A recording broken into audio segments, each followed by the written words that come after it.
That could very well be.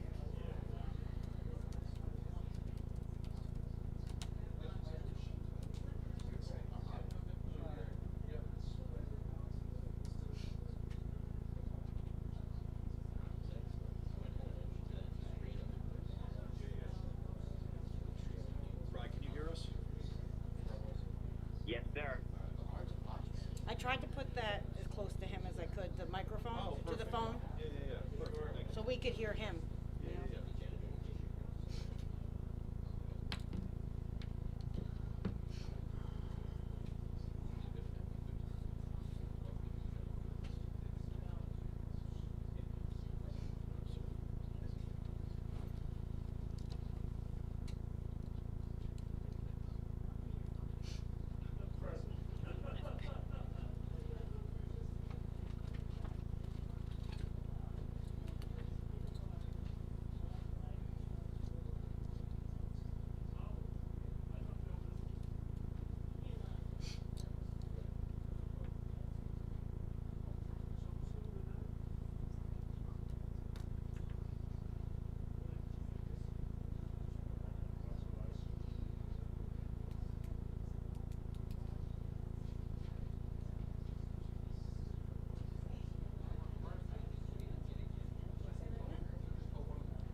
Okay. You ready? Ready? Okay. Good evening, everyone. I hereby announce that pursuant to Section 5 of the Open Public Meetings Act, that adequate notice of this meeting has been provided in the notice which was sent to the Asbury Park Press, the Two River Times, and posted on the bulletin board in Township Hall, and filed in the Township Clerk's office on January 6th, 2026. Mayor Impreveduto? Here. Mr. Foster? Here. Mr. Bontempo? Here. Mr. Romano? Here. Mr. Vanderham? Here. Mayor, you have a quorum. Thank you, Wendy. If everyone could please rise for the pledge. I pledge allegiance to the flag of the United States of America and to the republic for which it stands, one nation, under God, indivisible, with liberty and justice for all. Moment of silence, please, for the men and women in uniform that keep us safe at home and abroad.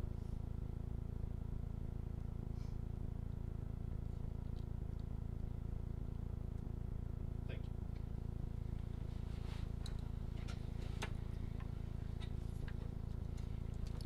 So before we get to public comment, I just want to draw everyone's attention towards the latter part of the meeting. We have our tax assessor, Eric Aguilar, here. He's going to go over sort of the basics around property taxes and pilot agreements. There's a lot of confusion, I guess, or misinformation that floats around. And Eric did this back in November, and so this is just sort of another update of that information. Chris, before we get to consent agenda, do you want to address the key points in there? A lot of it in there, so I have a little bit of a list, but I'll move through it quickly. Is your mic on? I will press the button. Thank you, Sorry. sir. Appreciate it. All right, so I'm going to go by number 137, rehiring of our camp counselors. 138, that's extending our grace period for the third quarter tax payment. We do that because the state, we have to wait for the state budget to be approved and for the county to put all the taxes together. 139, repayment agreement with the Mel GIF. That was for our second special assessment that we received from the Garden State GIF. They're giving us a no interest repayment plan, so it won't affect our taxes. 140, adding revenue line for the shared service we have with Highlands. We've been assisting Highlands in doing some construction, and we get revenue for that.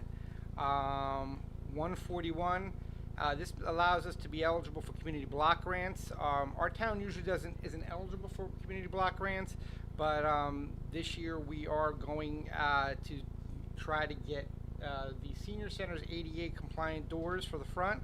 And our hope is we got to put a presentation on. Our hope is that we're voted in to get it. 142, a donation of a used storage trailer that we don't use anymore to the to the Colts Neck Fire Academy. Fire Company. 143, award of Phase 1 project for Wilson Park demolition and limited improvements to the lowest responsible bidder. 144, this is to contract with T&M to update our zoning maps that reflect changes that have already been approved. 145 would be contracting with T&M Associates to obtain DEP permits and the bid for the repair to 17 Tiburon. The homeowners there have been very patient over the last few years. We had a failure to our stormwater management system, and it's actually taken off a large portion of their backyard. But we did fund this last year. We've been working with them and trying to get this corrected. It is getting closer and closer to their pool, so our hope is to have that repaired this summer. 146, T&M to complete a design for a DOT municipal aid funded road. That would be Union Avenue. We got a full grant last year for Union Avenue. This is just to allow T&M to finish the design work as required under DOT rules. 147, contracting with T&M to complete Phase 1 due diligence report for the purchase of 34 Crawford's Corner Road. That is the piece of property in front of the Homedale High School and the SAT School that has been approved at prior meetings. This is a Phase 1 due diligence, giving the committee and the town some indemnification, making sure that we know if there's any issues with contamination. 148 is to approve the submitted Green Team, their Green Team report that lays out current and future plans that we are doing in the town to improve our energy efficiency. And then 149, I'm going to pass to our attorney, who can just briefly hit that one. Sorry, which resolution is that? Sorry? The decorum one? Oh, sure. So, you know, in speaking with the Township Committee, we do a resolution every reorganization meeting that has some rules for the meeting, and we thought it made sense to amplify those rules. There's court rulings that say that it's appropriate for governing bodies to specify the particular protocols, so it's really nothing that goes outside of the ordinary expectations on how we conduct the meetings, and doesn't contradict our current practices at all, but it does set forth with a little more precision the expectations for decorum, and the fact that the mayor, as our presiding officer, whoever sitting in the mayor's seat, is the individual to either enforce the decorum rules or to delegate authority to myself or to the clerk to do so, and how the chief of police or his designee, if there's an officer here, essentially serves as the sergeant at arms for our meetings, which has always been the case if we have law enforcement present. So I don't think there's anything earth-shattering in there, but I'm certainly happy to answer any questions. Thanks, Mike. All right, Chris, thank you. We have now public comment for agenda items only. Yes, sir.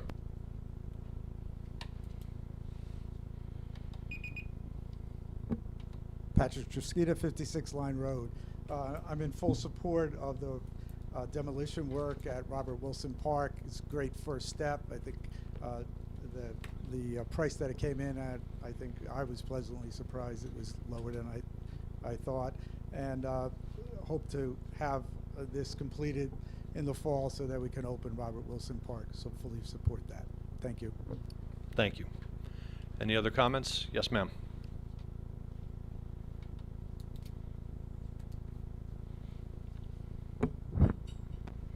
Karen Strickland, 26 Hayward Hills Drive.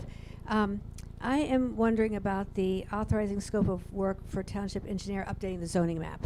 I did hear you say that it is for properties that have already been approved, and I am concerned, there are 11 properties there, and I'm just wondering about what is our process. When you change zoning, it should be consistent with the master plan, and I feel a little bit like Homedale, we've just been kind of approving things right and left and willy-nilly, and I just wanted to raise the issue that I assume this needs to be done, but I would like to encourage consistency with our master plan, because that's where zoning is supposed to come from. Thank you. Thank you. Chris, do you want to speak to, or Mike? Yeah, I would just comment that the zoning map work is simply on the zoning map, modifying it to reflect any of the changes to the zoning that have occurred over the past few years. I think most of the changes involve compliance with the state affordable housing mandates, and typically, and the two redevelopments that we have ongoing that are new. In each of those instances, if there was a zoning ordinance introduced, it did go to the planning board for master plan consistency review, and I believe in each of those instances the planning board found that the amendment was consistent with the master plan. So I think everyone could rest assured that these changes are just reflective of those past actions which do comply with the master plan. Thanks, Mike. Any other questions, comments on agenda items? Yes, sir.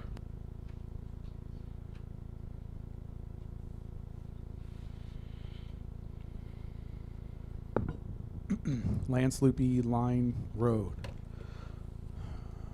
See, we're donating a trailer to Colts Neck. Not sure why we didn't sell it. What's being demoed for $445,000 that the bid was for? I'm sure that some in here would have preferred we would have taken the high bid at 1.15 because we like to spend money. Curious about the work being done for $157,000 at 17 Tiburon. This is only for the plan. The $60.5 thousand for Union Avenue to T&M, also for a plan. Curious what the what we spent on that green team costs project. It's kind of funny. There's a line item on the budget that we bought 300 petroleum-based plastic glasses on the same line item as we bought T-shirts for the green team. So kind of conflicting, confusing. Pickleball, $1,800. Not sure what that's for. I wonder if we do a cost-benefit analysis on all the shared services that we're paying for and that we also are on the other side of, and making sure that those are in the best interest of the town. $10,000 to Kramer Engineering for drainage. Not sure what we're paying them. We have T&M.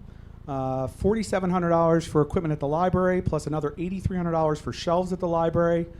Curious if there's that many books that we need to buy that many shelves for. See almost $17,000 for Gone Running. Like to understand what that is. $29,000 for Middle Road improvements. $1,200 for mirror installation.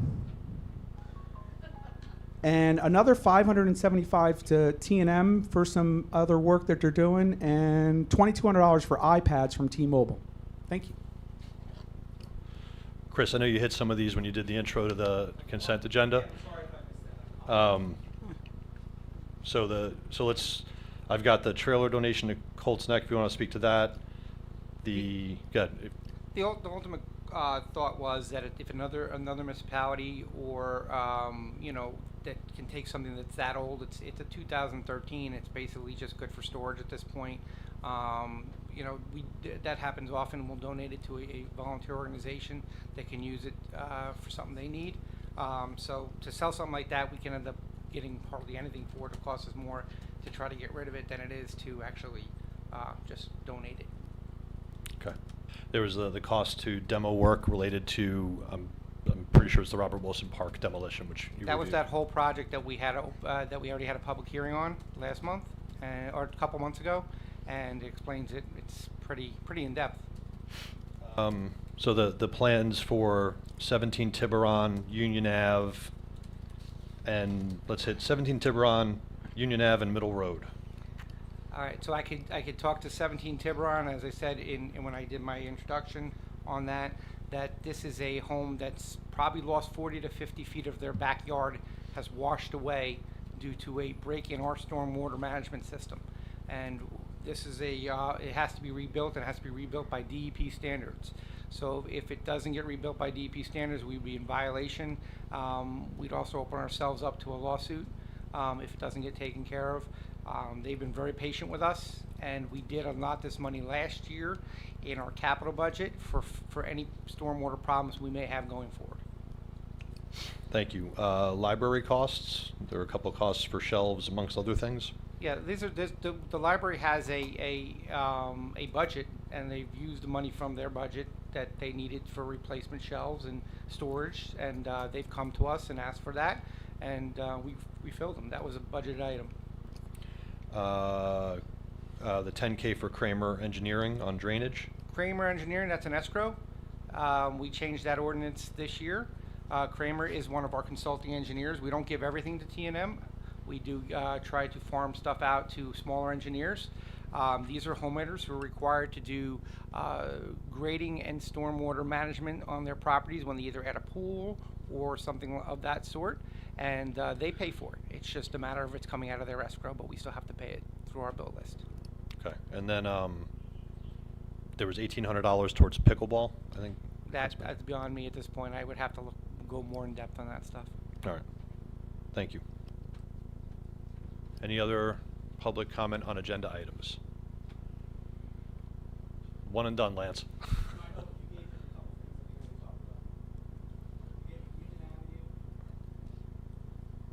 Middle Road, Chris, Middle Road improvements, Tiburon, and Union Ave are the three.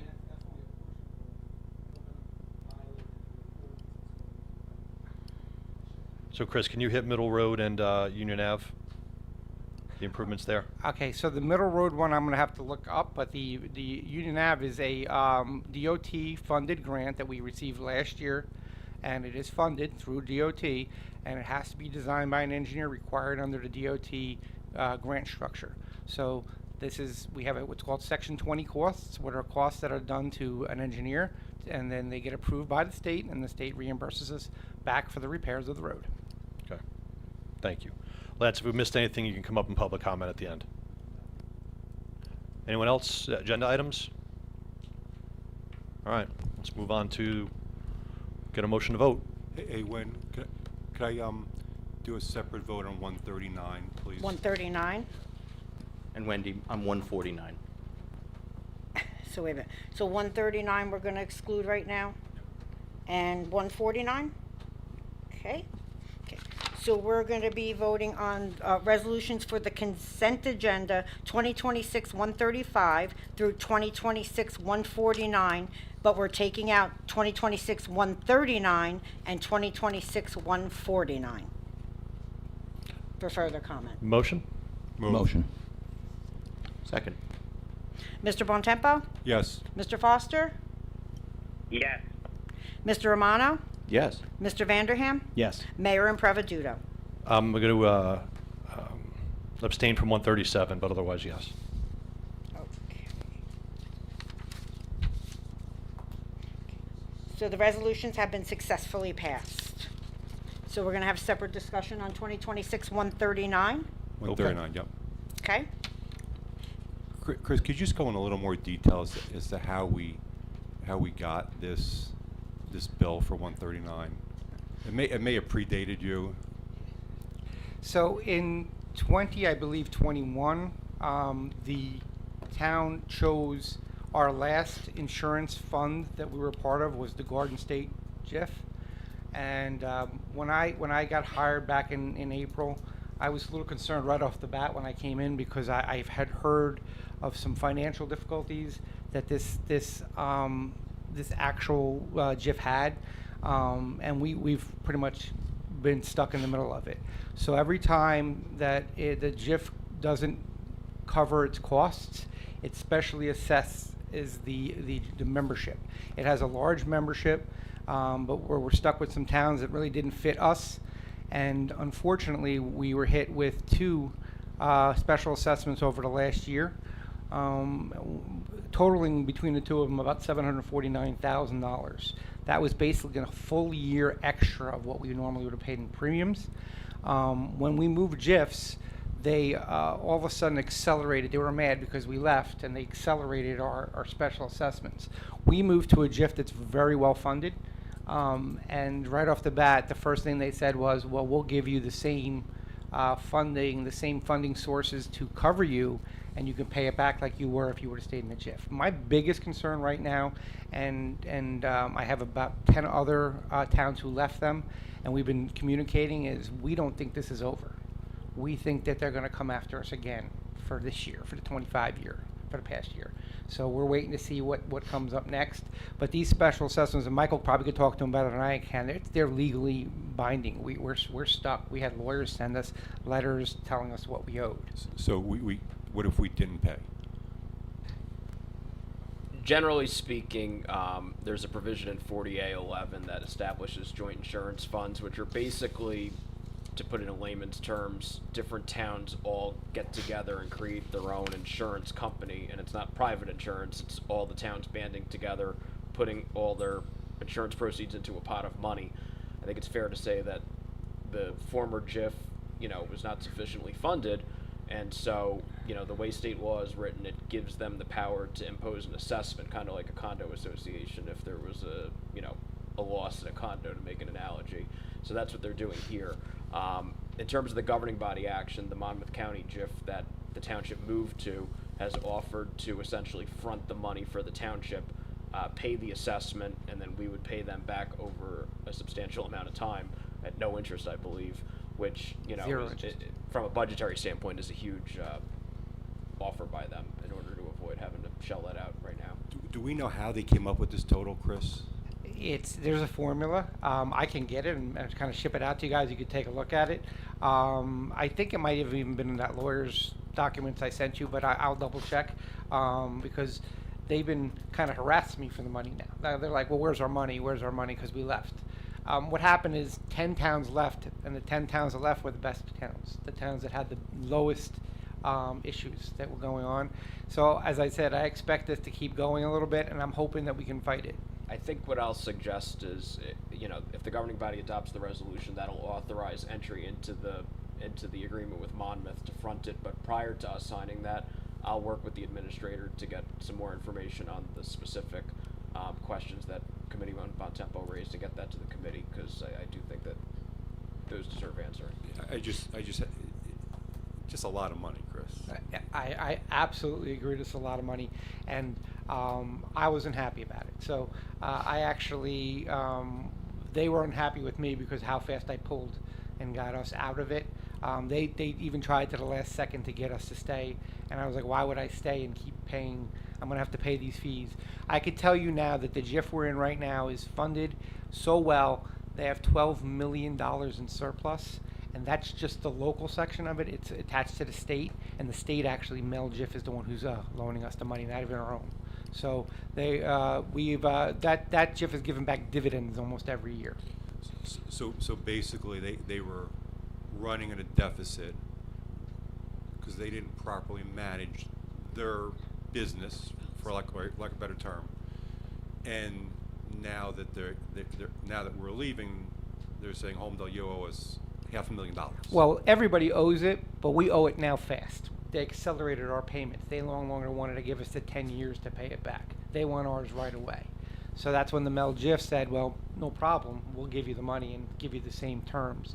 Almost every other town who left actually has to pay it. So that's where I got into the conversation. Some of them are being forced to do special bonds that they're allowed to do for this just to cover their costs. And that's rare. And that's because they just can't afford to do that. I understand. Mike, what will they do to us if we don't pay? I would imagine sue eventually if the township didn't pay. So we can incur legal fees, and we'd have to, if we lose, Sure. handle the payment as well. Sure. Greg, what was I would imagine there's probably there's a potential fee shifting provision in the agreements where they could recover their fees if we were non-compliant. Greg, what was the criteria for these guys when they were selected in 21? Done by the administrator. What does that mean? The administrator had a relationship and was familiar with them. So I'm not sure if it was Bill at the time or was Sharon. I believe it was Sharon. Bill was against this. Yeah. Yes, he was concerned about the financing, and we were very much. I was very much in front of this when I got here, and Bill was in agreement with me that I was going to find you guys the best funded one because we didn't want to get into this again. So Bill was right. He was right. He knew looking at it. Okay. But voting in favor of this will allow the Monmouth County JIF? The Mel JIF, the state Mel The JIF, state to Mel JIF, cover to absorb the to cost. cover our cost up front, and then we will pay them back over an extended period of time, and we can budget for that. We're comfortable. First of all, we got a lower rate from them overall, so we're basically paying what we used to pay at the Garden State anyway to pay them back right now, so we're good. Yeah. Okay. Just a lot of money. Yeah, we went. Looks like the wrong shot was called.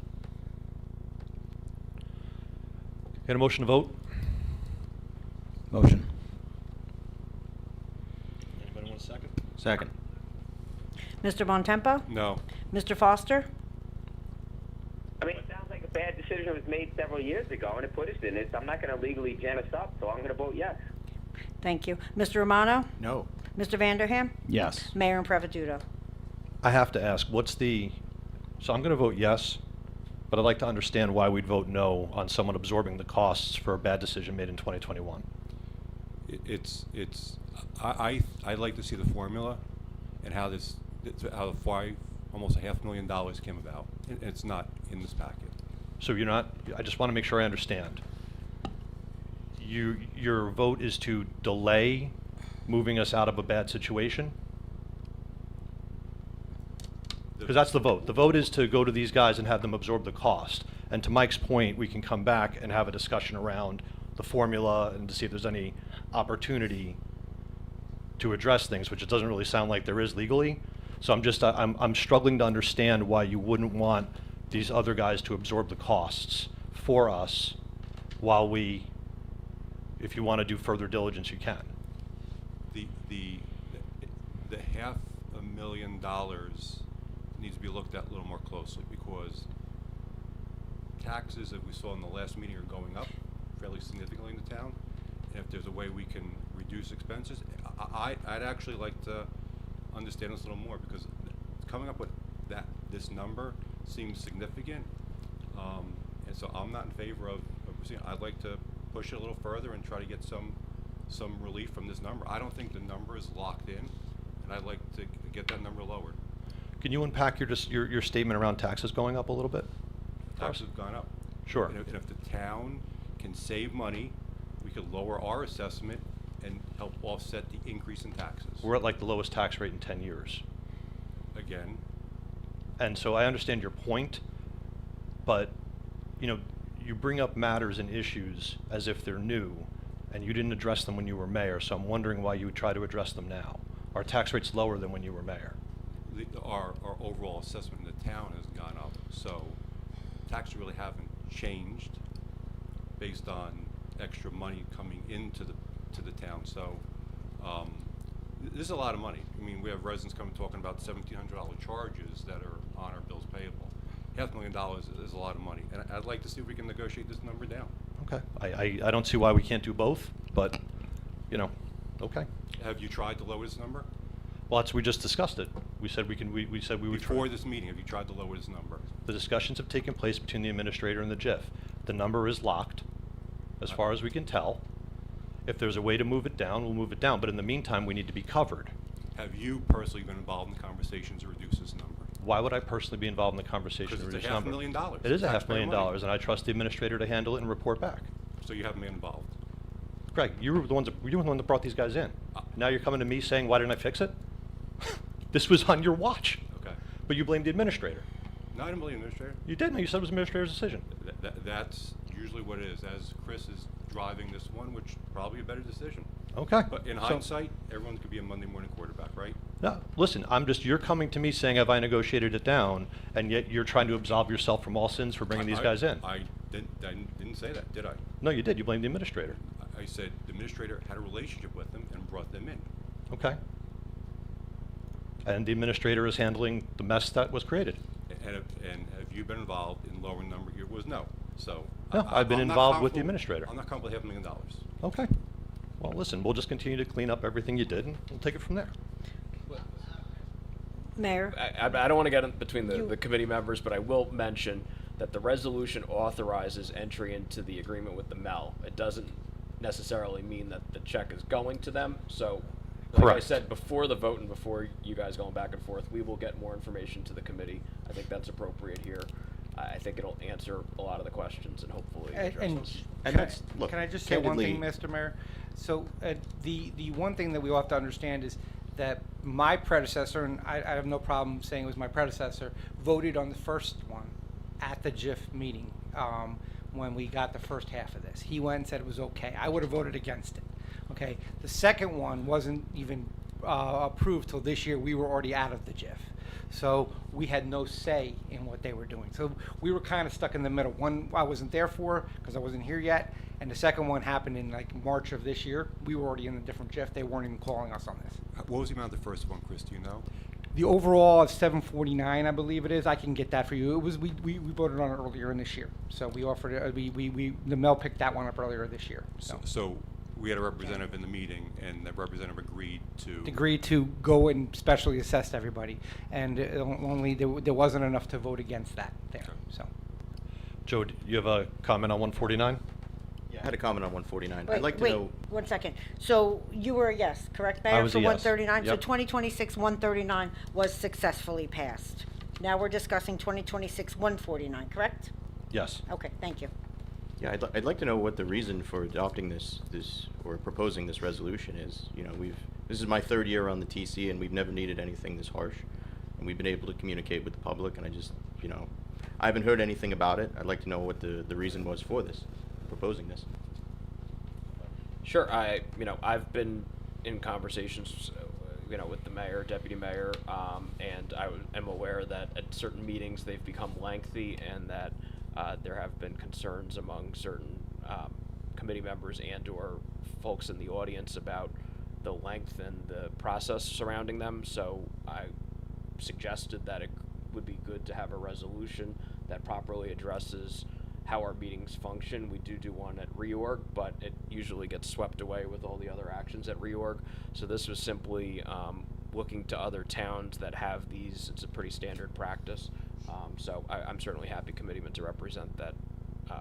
I certainly put thought into the idea of having something of this nature. Have a motion to vote? Motion. Can I get a second, Brian? Yeah, second. And Joe, I'm just going to add, actually 2 meetings earlier this year, you were like, well, this is going way too long. I got to go home. Like, we're trying to move things along. There's people complaining. There's employees that are like here all day long. This needs to be tightened up. Yeah, so it's not the length. There's a huge section here, Section G, about enforcement of decorum. There's all this stuff, and now we have police officers standing in here. It just, I agree we need to shorten this up, but it seems like the language of this just seems very harsh.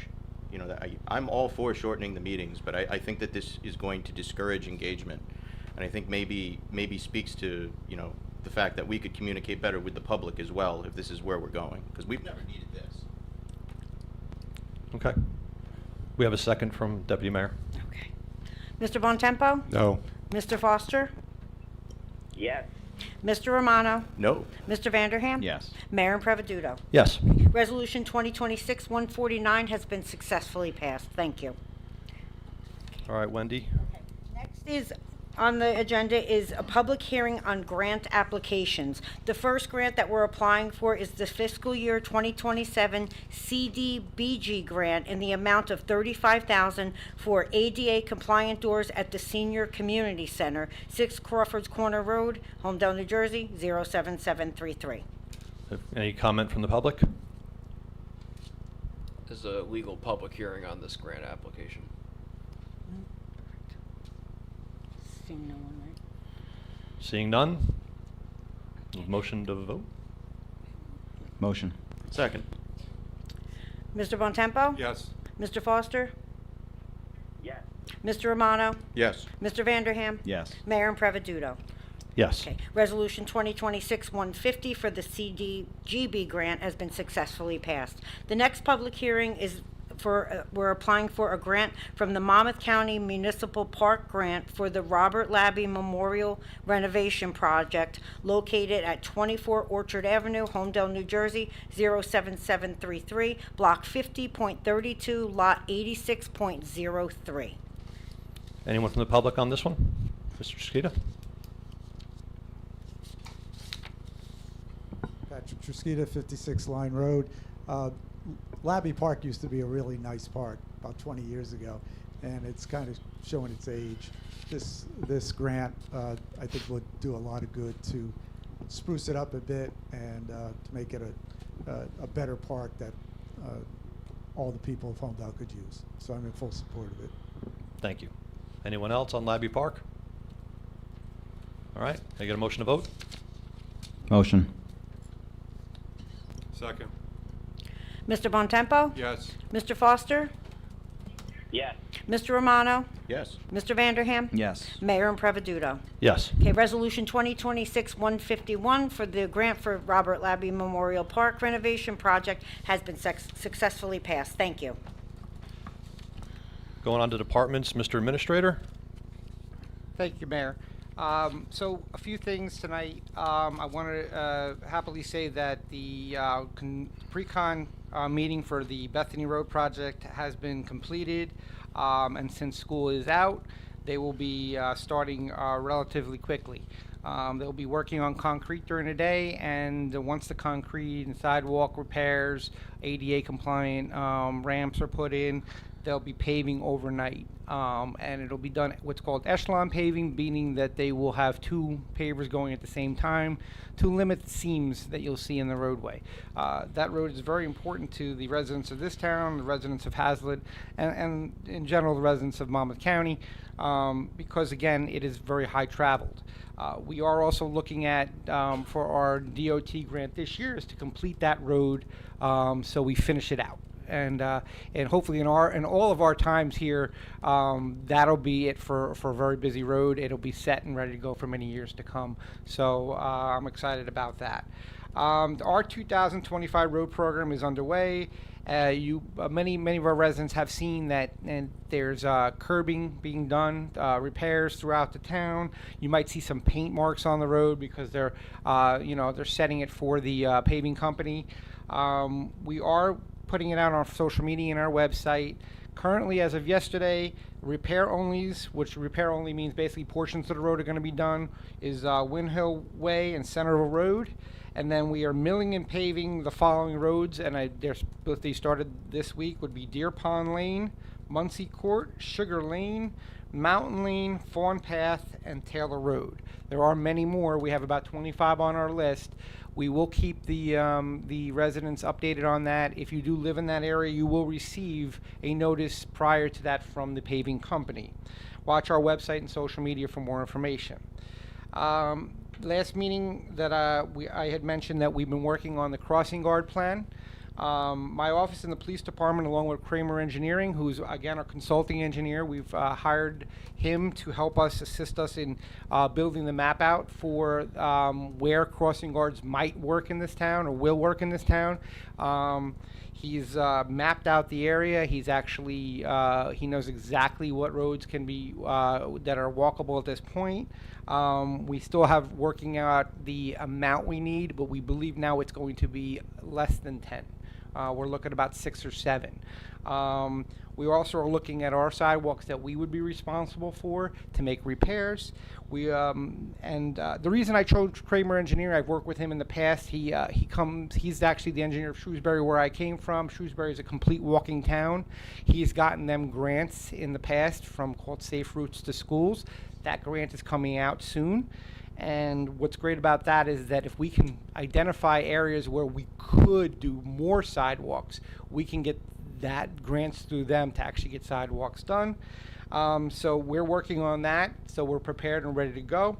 And the committee is working, we'll probably be working over the next couple weeks, and we will have a better presentation of what's going to happen with the map. I'm going to ask Mr. Kramer to come to the meeting. He's willing to come and show what he sees as what the future looks like for us. Great. Thank you, Question. Chris. Does that mean that the engineer has to physically almost like walk, like let's say we have, make up a number, 100 students are going to be walking, right? That like go to Greg's house at 22 Granby Drive and kind of walk to Village School from there to kind of see the path. Chris, is that how involved it is? It is involved to that point if we can see there's a path there. There's no requirement for the town to actually build infrastructure that's not already there. But if it's there, we are walking those routes to make sure that if it's either our sidewalk or, unfortunately, and I know a lot of homeowners don't understand that, if it's on the front of their house or the side of their house, it's their sidewalk.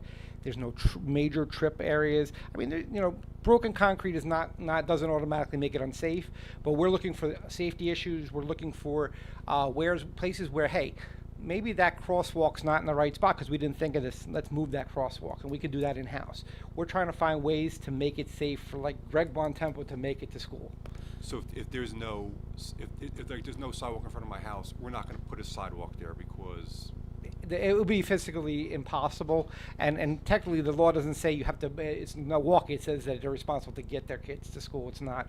So, but it doesn't mean in the future that if we can find grant money or ways to do certain things that are feasible, we're going to try to do it. So it's just a start. We know where we're at now, and this is where we're going to go. This is our new way to do things, and we're going to do it that way. So. Thank you, Chris. And just for public context, the Bethany Road project is also in partnership with Hazlitt, is it not? Yeah, it's a partnership with Hazlitt, and it is a DOT grant-funded project. So that's why I'm going for the 2027, because I know it seemed like we stopped, but I see why they ran out. There wasn't just enough money, but we think it's a good time to get it done, and then that's a road we don't have to worry about anymore. Thank you. Eric, we'll move on to you for the pilot presentation. Okay.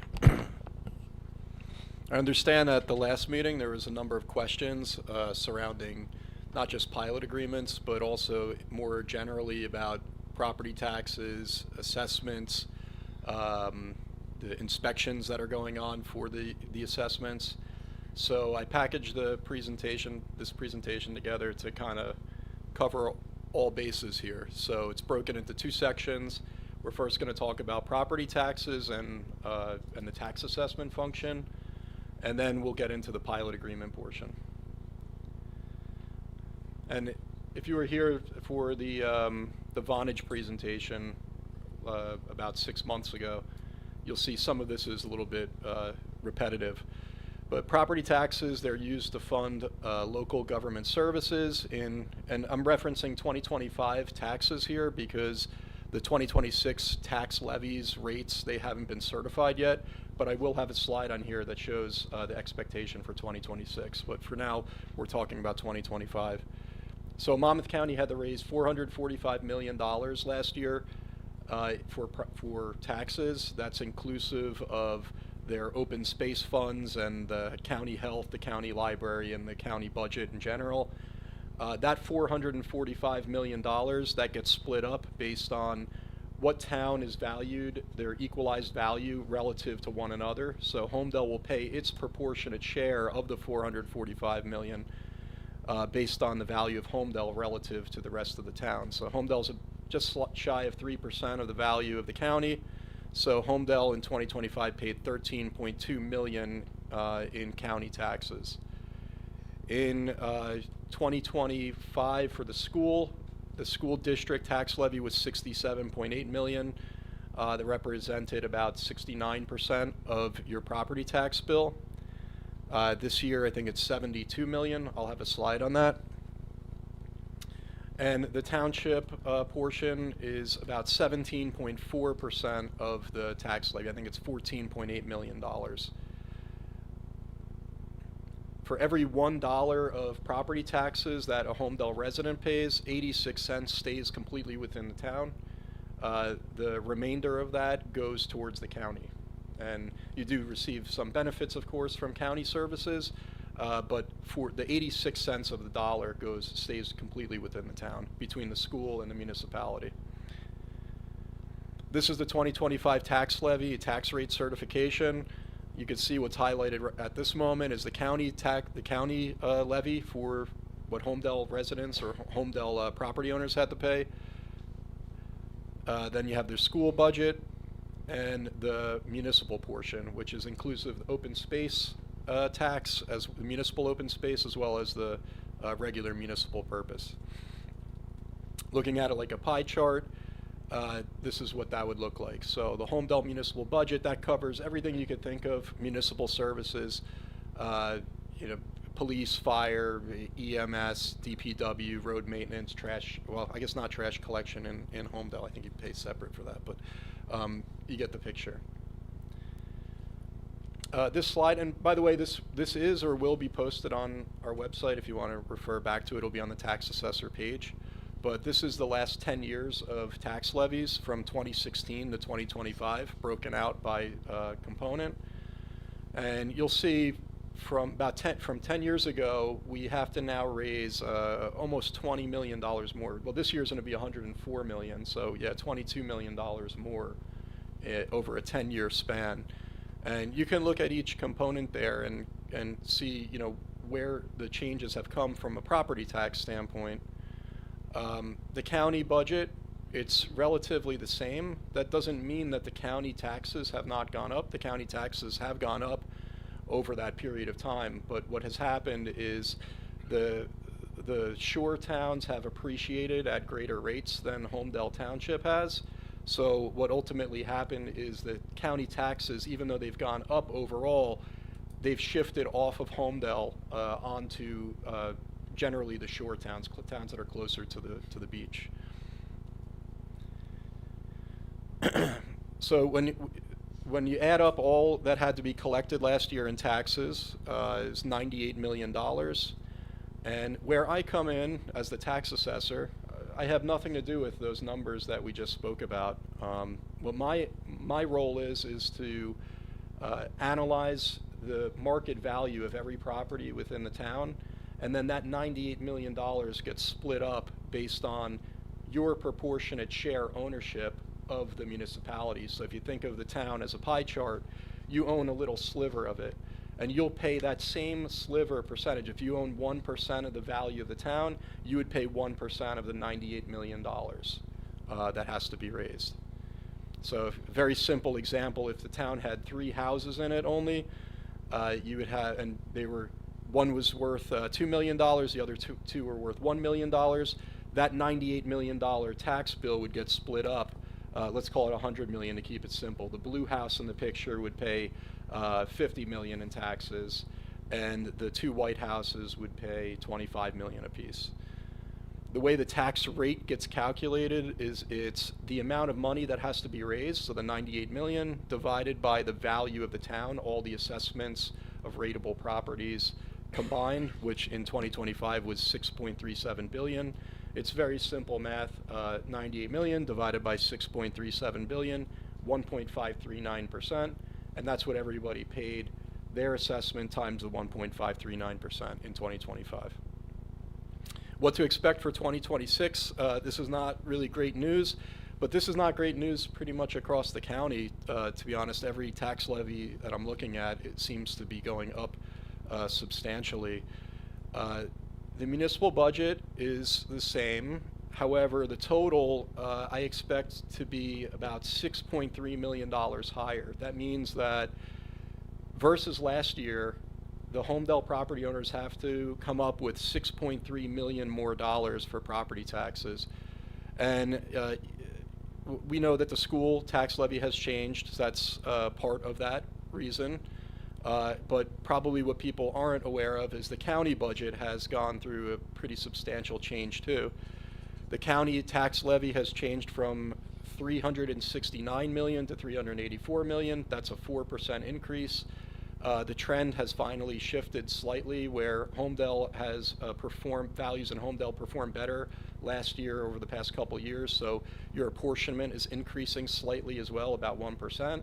So the Homedale county taxes year over year will be 5% higher, 5.15%. The county health budget has gone up from $3,139,000 to $5.177 in a single year. That's a 65% increase on that county tax levy.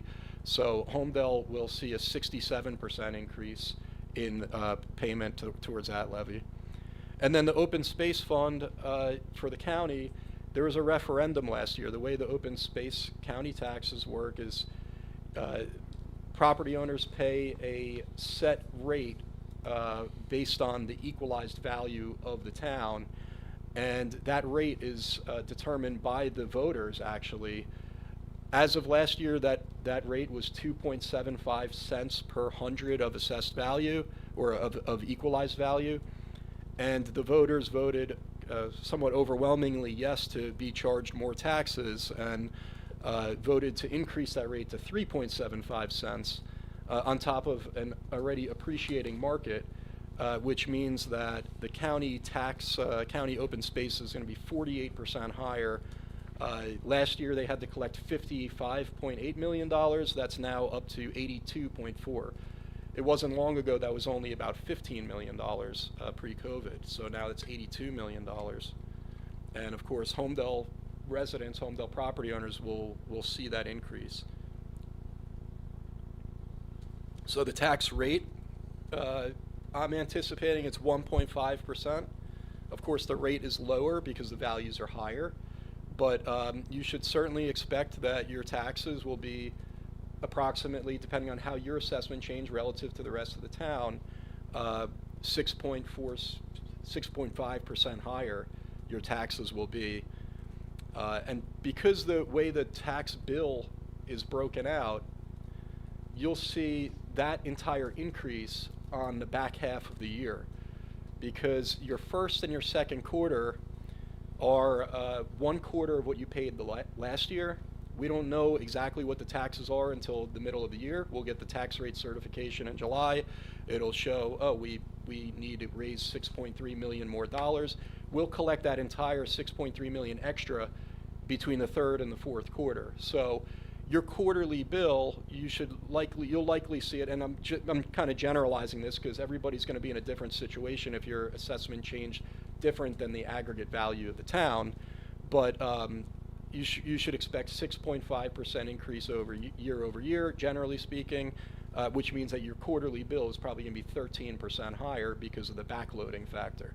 So just using an example of a property that changed from $17,000 to $18,000 year over year, that property would have seen their taxes in the first and the second quarter $4,250, which is 1/4 of the $17,000 for first and second quarter.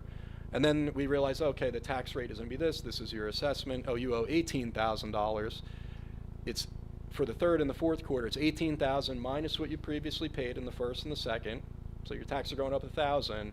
That entire $500 increase would be backloaded onto the second half of the year, the third and the fourth quarter, and then it would balance out for the following year, for 2027, where this property would see 1/4 of the $18,000 for the first and the second quarter.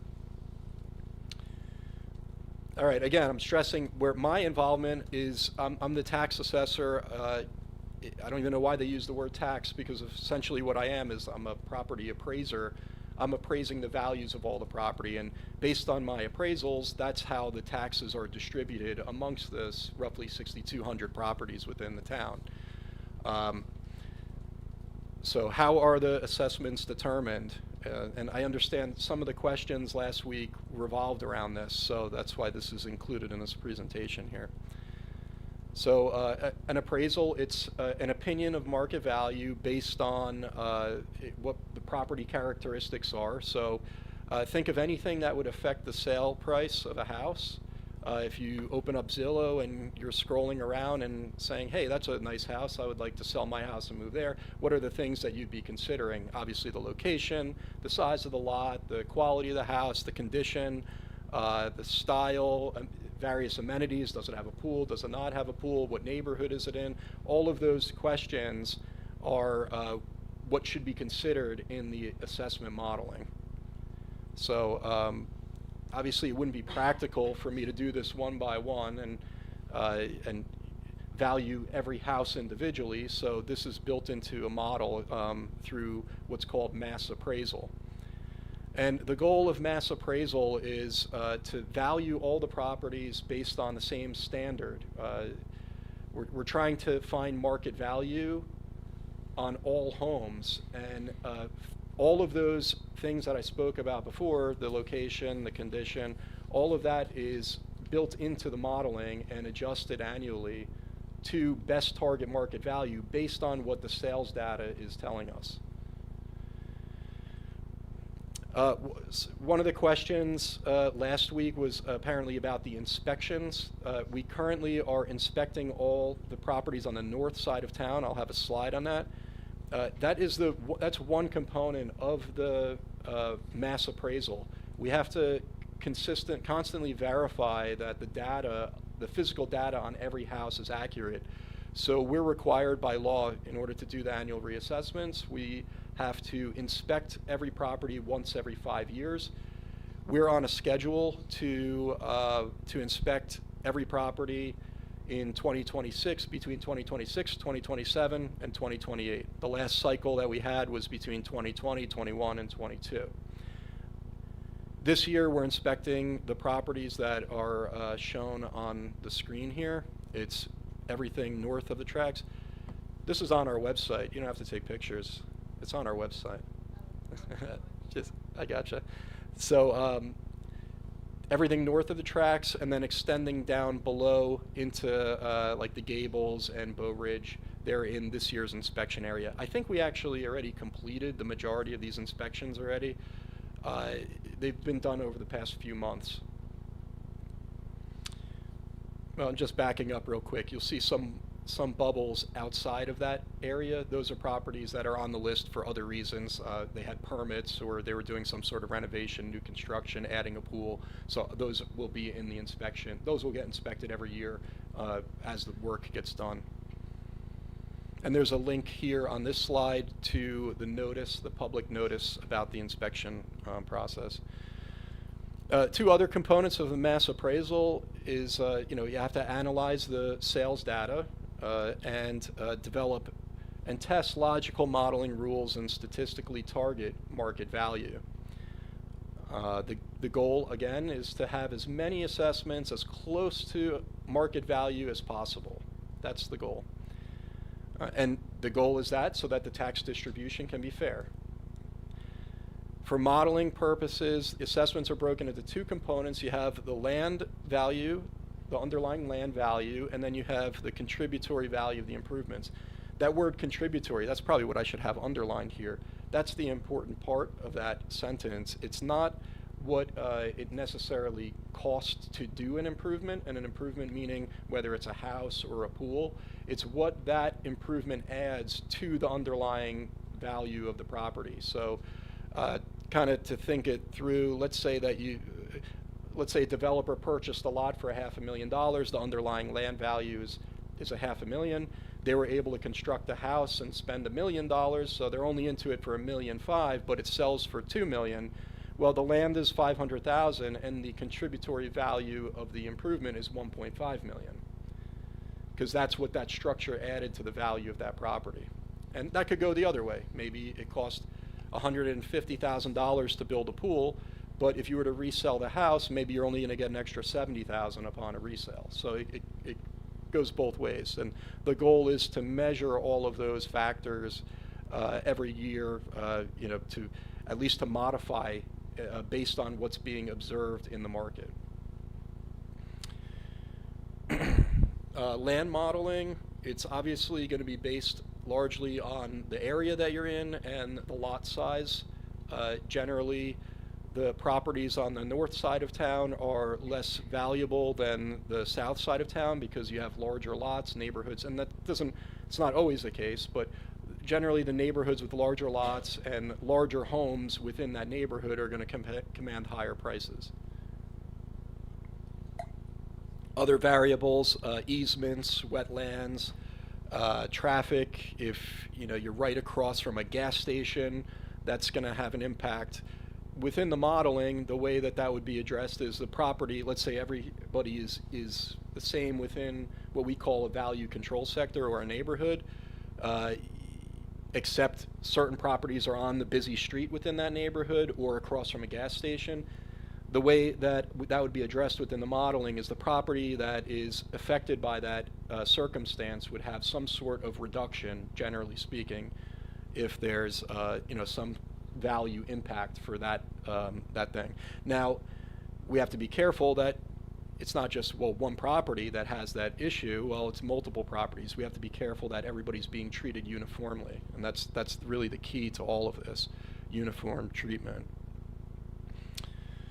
Different property types, obviously residential, somewhat easy to value residential properties on individual neighborhoods, but then when you span that across an entire municipality where there's varying types of homes and townhomes, this all has to be built within a model and then, carved up into whether it's different neighborhoods, and then analyzed even on different price points and similarities with respect to what are new homes doing, what are older homes doing, what are renovated homes doing, what are non-renovated homes doing.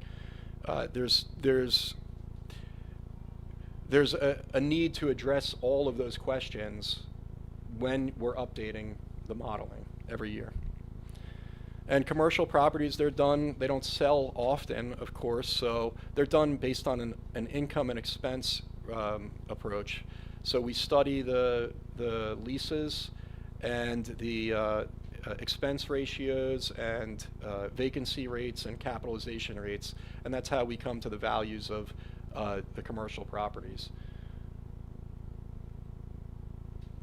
Condition and other factors, I kind of went through this, so I'll just blow through it. All of these things are going to affect the assessment modeling because they're things that affect the value of a property: age, condition, quality, amenities, finishes, etc. Now, we update the model annually, which I said a few times here, and that may have been another question in last week, but if it wasn't, I'm going to address that. Why do we do this annually? All right, so first and foremost, we're required to do it. We're in Monmouth County, which is under the Assessment Demonstration Program, and we're required, based on a 2013 order from the Director Division of Taxation, connected to that Assessment Demonstration Program, we're required to reassess all properties annually. And it's a good thing because it ensures that we're most fairly distributing the taxes possible. Think of it like alternatively, if we didn't reassess, what you could have is you could have certain areas of town appreciating at different rates, and if the reassessment wasn't happening, then you wouldn't be addressing that in the distribution question. So my neighborhood, I live in Oakhurst, it's a good example because it's part of Ocean Township, and the properties in Oakhurst and West Allenhurst and West Eel, all part of Ocean Township, are appreciating at much greater rates than other parts of Ocean, Wanamassa and Wayside. So what happens in that picture is the assessor will increase the assessments in Oakhurst and West Eel and West Allenhurst to a greater extent than what they're changing in Wayside, which will shift taxes off of Wayside onto me, unfortunately. But the goal is to have it fair, because if you ignore it, then what ends up happening is, especially for a long period of time, this happened in Asbury Park in Jersey City, where you have areas that appreciate, especially due to redevelopment reasons, and the corresponding tax distribution isn't changed accordingly. Now, thinking back to Homedale, that happened here, not necessarily on a neighborhood level basis, but pre-COVID, there was a compression in the market where the lower valued properties were appreciating at much greater rates than the higher valued properties. The large, now $1 million home isn't much, but at that time, $1 million homes were barely moving. In some cases, they were actually going down in value. In 2015, 16, 17, they were struggling in the market, while the townhouses were going up at much greater rates. They were increasing. Post-COVID, especially post-2022, when the interest rates started increasing, that trend reversed, and the lower value or the higher value properties are now, over the past few years, outpacing the lower valued properties. And these are things that need to be analyzed every year so that whatever the bill is, whether it's $90 million, $82 million 10 years ago, or $104 million today, the goal of this is to distribute whatever that number is fairly based on the values relative to one another. Annually reassessing protects against large tax appeal refunds. It lowers the overall cost of administration, believe it or not, even though I'm doing this every year. Well, I'm working here as an employee anyway. It's just a task that I have to absorb every year at no additional pay, but we could talk about that, I suppose. In the traditional assessment model, the way that it works is a town would get ordered to do a revaluation by an outside company approximately once every 10 years. That would cost Homedale between $120 and $200 per property. So that would cost about $800,000 to $1.2 million to distribute the taxes, as opposed to this ongoing inspection plan where it costs about $220,000 every 5 years. So figure at $440,000 over a 10-year cycle versus 800,000 to 1.2. There's been some towns that are doing revaluations in the state now that are paying $180, $200 per property. That would be $1.2 million cost to Homedale. But we don't have to absorb that because I do all the work every year, and you guys are lucky for that. And it's an increasing practice statewide, especially as the values have changed so dramatically after COVID. Now 20%, roughly 20% of the municipalities throughout the state perform annual reassessments.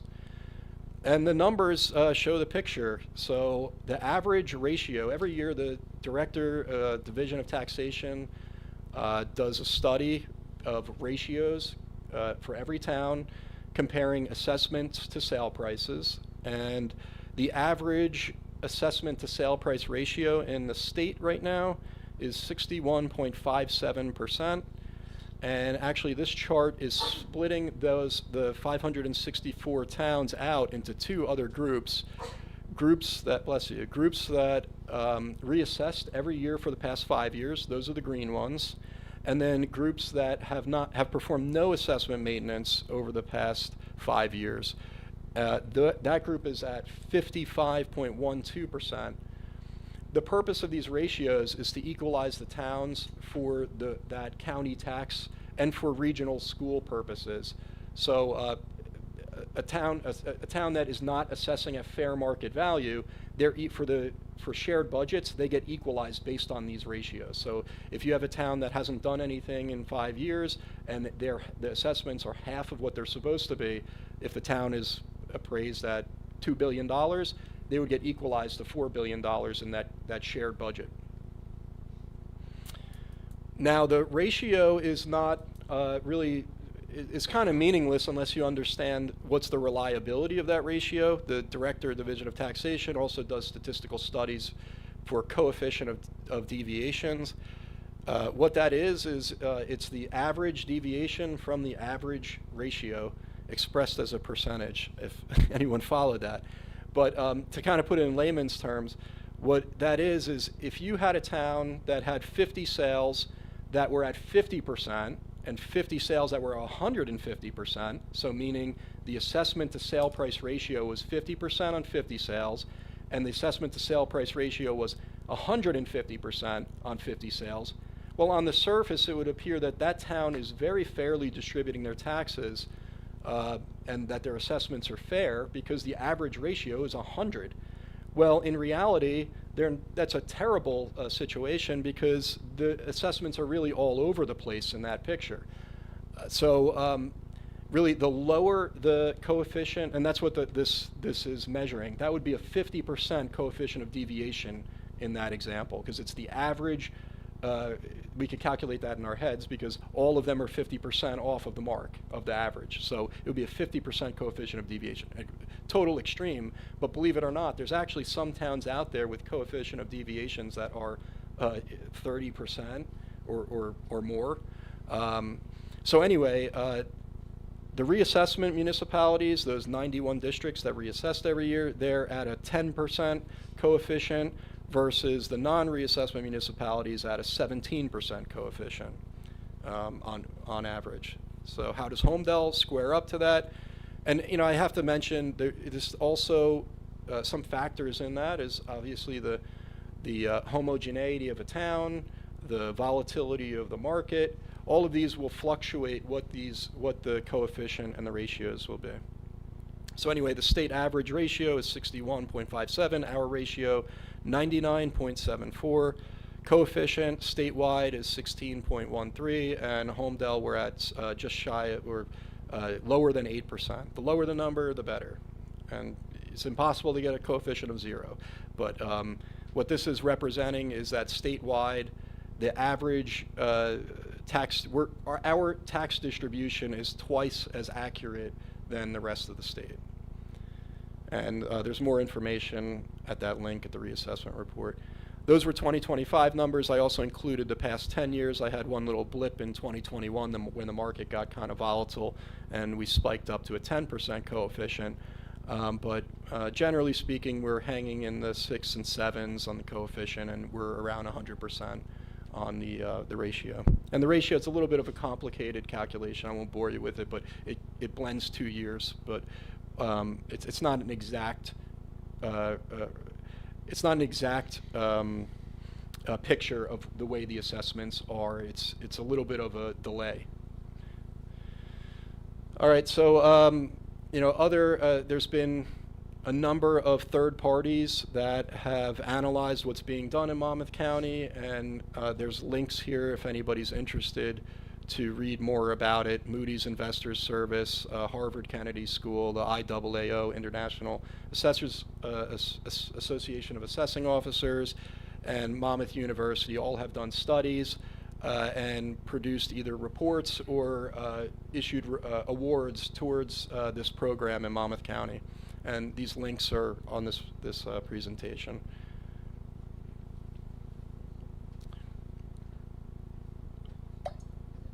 All right, Section 2, pilot agreements. First and foremost, what is a pilot? It's a payment in lieu of taxes. What it is it's a redevelopment financing tool that's authorized under New Jersey law that's used to encourage projects that wouldn't otherwise be financially feasible. It's typically used in areas that are in need of redevelopment, like the Bell Labs property or the Vonage property. It could be used for environmental cleanup, affordable house to fulfill affordable house obligations, and other major investment projects. Under a pilot, I think probably a lot of the room is familiar with this from the last presentation, but the property will not pay typical conventional taxes. They'll be on the exempt tax list, and they'll make a payment to the municipality based on an agreement. And typically that agreement is a number that's less than what conventional taxes would otherwise be, because the whole point of it is that it's an expression that this development could not happen without that pilot. It's a subsidy, without the pilot subsidy. The township's $14.8 million tax levy, what it is it's the shortfall between the town's revenue sources and the expenses. So the town has about $17 million worth of $18 million worth of revenue sources, and this is as of 2025, $32 million worth of expenses. The shortfall, the number between that, is what has to be raised under taxes. It's not, contrary to popular belief, it's not the assessments that are causing what the taxes are. It's expense versus revenue based.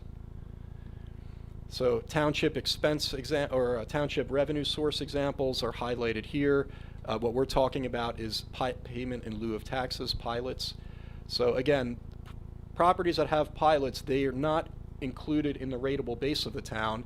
Instead, what they're doing is they're making a payment directly to the municipality that's used to reduce the municipal tax levy. Homedale's collecting about $7.3 million of pilot revenue. If it weren't for the pilot revenue, the Homedale municipal levy would be about $22 million, which would mean that the $98 million, if you were not collecting the 7.3, it would be $7.3 million higher.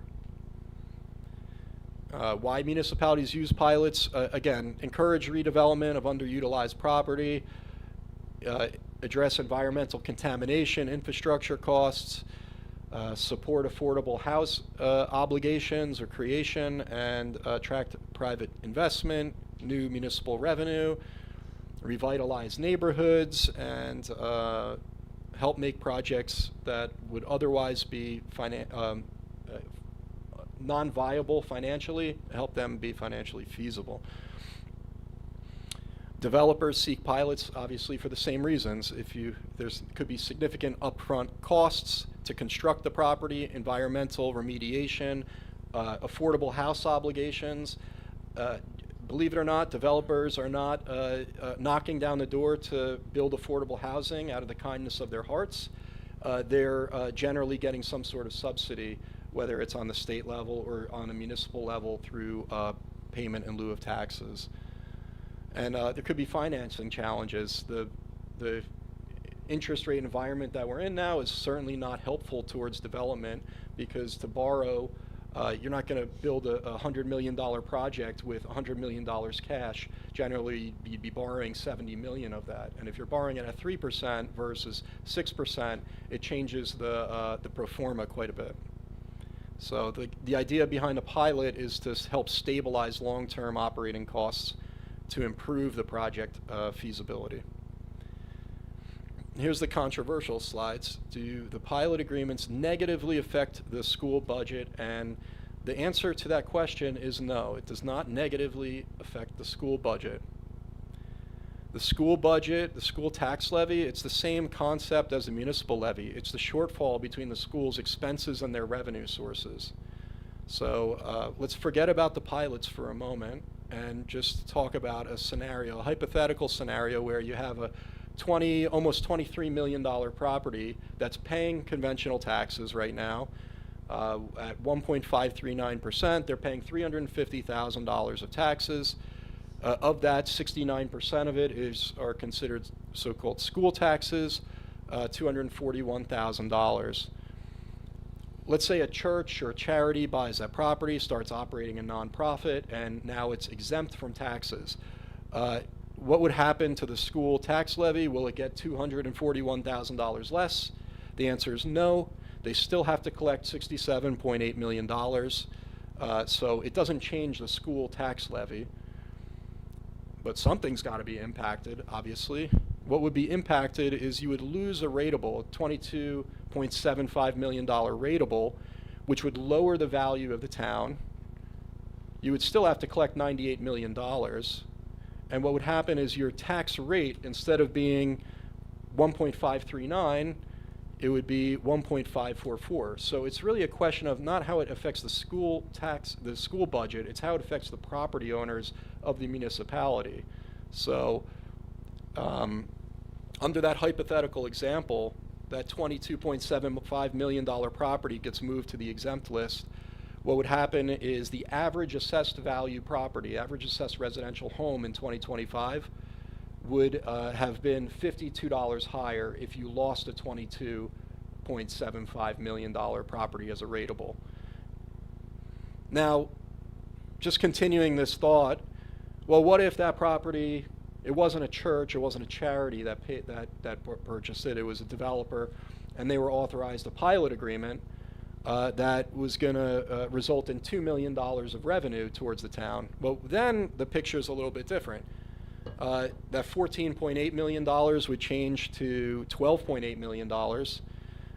You would still lose the rateable, but you wouldn't have to collect $98 million in taxes because that property is then contributing $2 million directly towards the municipality. So that picture would look like $96 million has to be raised in taxes divided by the 6.35 billion ratables. Tax levy or tax rate would be 1.512. So what ultimately happens is the average assessed residential home would pay $280 less in taxes. All right, we're almost done. So we're going to do a hypothetical example here, test what we learned. Let's assume PNC Bank Arts Center, which is currently exempt from taxes because it's owned by the Turnpike Authority. Let's say an individual purchases it for $50 million property. You might want to get your calculators out for this question. $50 million, the tax rate is 1.5%. The school portion of taxes is 69%, and we're going to do this Jeopardy style. The answer is this is the amount of new property tax revenue the school gets. So what would the property tax revenue, what would the school get in new revenue from this property changing from exempt to taxable? $50 million property, $1.5 million or 1.5 tax rate, and the school portion is 69%. Anybody that has a calculator out? I really want to ask somebody that has a calculator. Go ahead, Pat. Zero. You got it right. Thank you. I didn't see anybody with a calculator, so that's a good sign. I tried to trick you. All right, so the better question again, how does it affect the property owners? And it depends. You have to ask a variety of questions, and it's on a case-by-case basis. So first and foremost, the most important question is the project financially feasible absent the pilot? Could the project be done under conventional taxes? If the answer to that question is yes, we shouldn't be asking any further questions. They should just pay conventional taxes. Of course, this is an example of something that isn't developed right now, right? They should just pay conventional taxes. That would be ideal. But if the answer to that question is no, this project cannot be developed under a conventional tax scenario, then you have to ask a number of follow-up questions. So if it's not built, what would tax revenues be if the site remained undeveloped? We have a case study on the next couple slides about the Bell Works property, and you'll see what the taxes were when that building was vacant. And Vonage is experiencing the same issue now. How does the pilot revenue stream affect the township's budget and overall tax levy of the municipality? Would the existence of the project increase costs of the township? It's a fair question. Are you building a project that is going to put, in this case, would affect the school budget if you put 100 kids in the school, right? Or if it's going to create a situation where you're going to need a significant amount of emergency services, that roads being paved, those kind of things, those might be net negatives financially from a new development coming in. Does the project advance key township goals, revitalizing an area that's in need of redevelopment, developing underutilized land, affordable housing, historic preservation, environmental remediation? All of those are questions that should be asked. Does it create a synergistic? These bottom two are overlooked often because it's very difficult to quantify, but what kind of synergistic effects occurred from Bell Works or other towns that have experienced redevelopment? Did it increase property values in that area? Did it spark other redevelopment? Did it support long-term economic activity, jobs, other customers within the town? Those are all questions that really have to be asked with any sort of development. So the case study that we have here is the Bell Works, which used to be Bell Labs, then Lucent. Back in its heyday in the 90s, that property used to pay about $4 million of taxes, which actually, in 1990 terms, that was a lot of money. That was actually 10 to 15% of the overall tax levy of the town that the residents were relying on that property to pay of the total tax levy. Well, it turned to Lucent, and then it went downhill from there, and the building eventually became vacant, and the taxes, as the value of that property dropped, as an abandoned property, the taxes dropped. They were only paying about $500,000, so down from $4 million to $500,000 at a time when the total tax levy went from $30 million to $75 million. So they went from being a contributor of nearly 15% of the tax levy, the town's tax levy, to less than 1%. And that persisted till 2014. Somerset purchased the property and came up with this redevelopment plan, entered into the pilot agreement with the township, and pretty much immediately, 2015, there was a sudden jolt even in property taxes, because as part of the redevelopment, they subdivided the property and sold a portion of it to Toll Brothers with approvals to build the townhomes and build the 40 single-family houses. So instantly, back then, I remember it well, in 2014, I increased the assessment of that property. I nearly doubled it simply because of that subdivision. So the township taxes on that property went from $558,000 to almost $1 million overnight. That $500,000 extra came off of everybody else paying instantly in 2015. From that period, it got a lot more complicated because you had units in the Regency being built, which are under pilot agreement, and you have the building which increased occupancy, and their pilot agreement is based on their revenue. It's a percentage of their revenue. So the better they do, the better the township does. And then also you have the single family homes built, which are under 40 homes under regular conventional taxes. So that property went from contributing from $4.5 million, to $550,000. And then over the past 10 years, now they're up to $8.5 million contributing towards the town. And that's a combination of the taxes from the single-family homes and the pilot revenues generated on the Regency units and the Bell Works building. Had to put a fancy chart in here, but it's reiterating the same information on the prior slide. Bell Labs years, Lucent years, abandoned property value years, abandoned property years, gets subdivided, development starts, and stabilizes. Now we're pretty much peaked out, although the Regency will continue, and even Bell Works, they'll continue to escalate up because the way the pilot agreement is structured is with Bell Works, it's a percentage of their revenue, and that percentage changes over uncertain periods of time.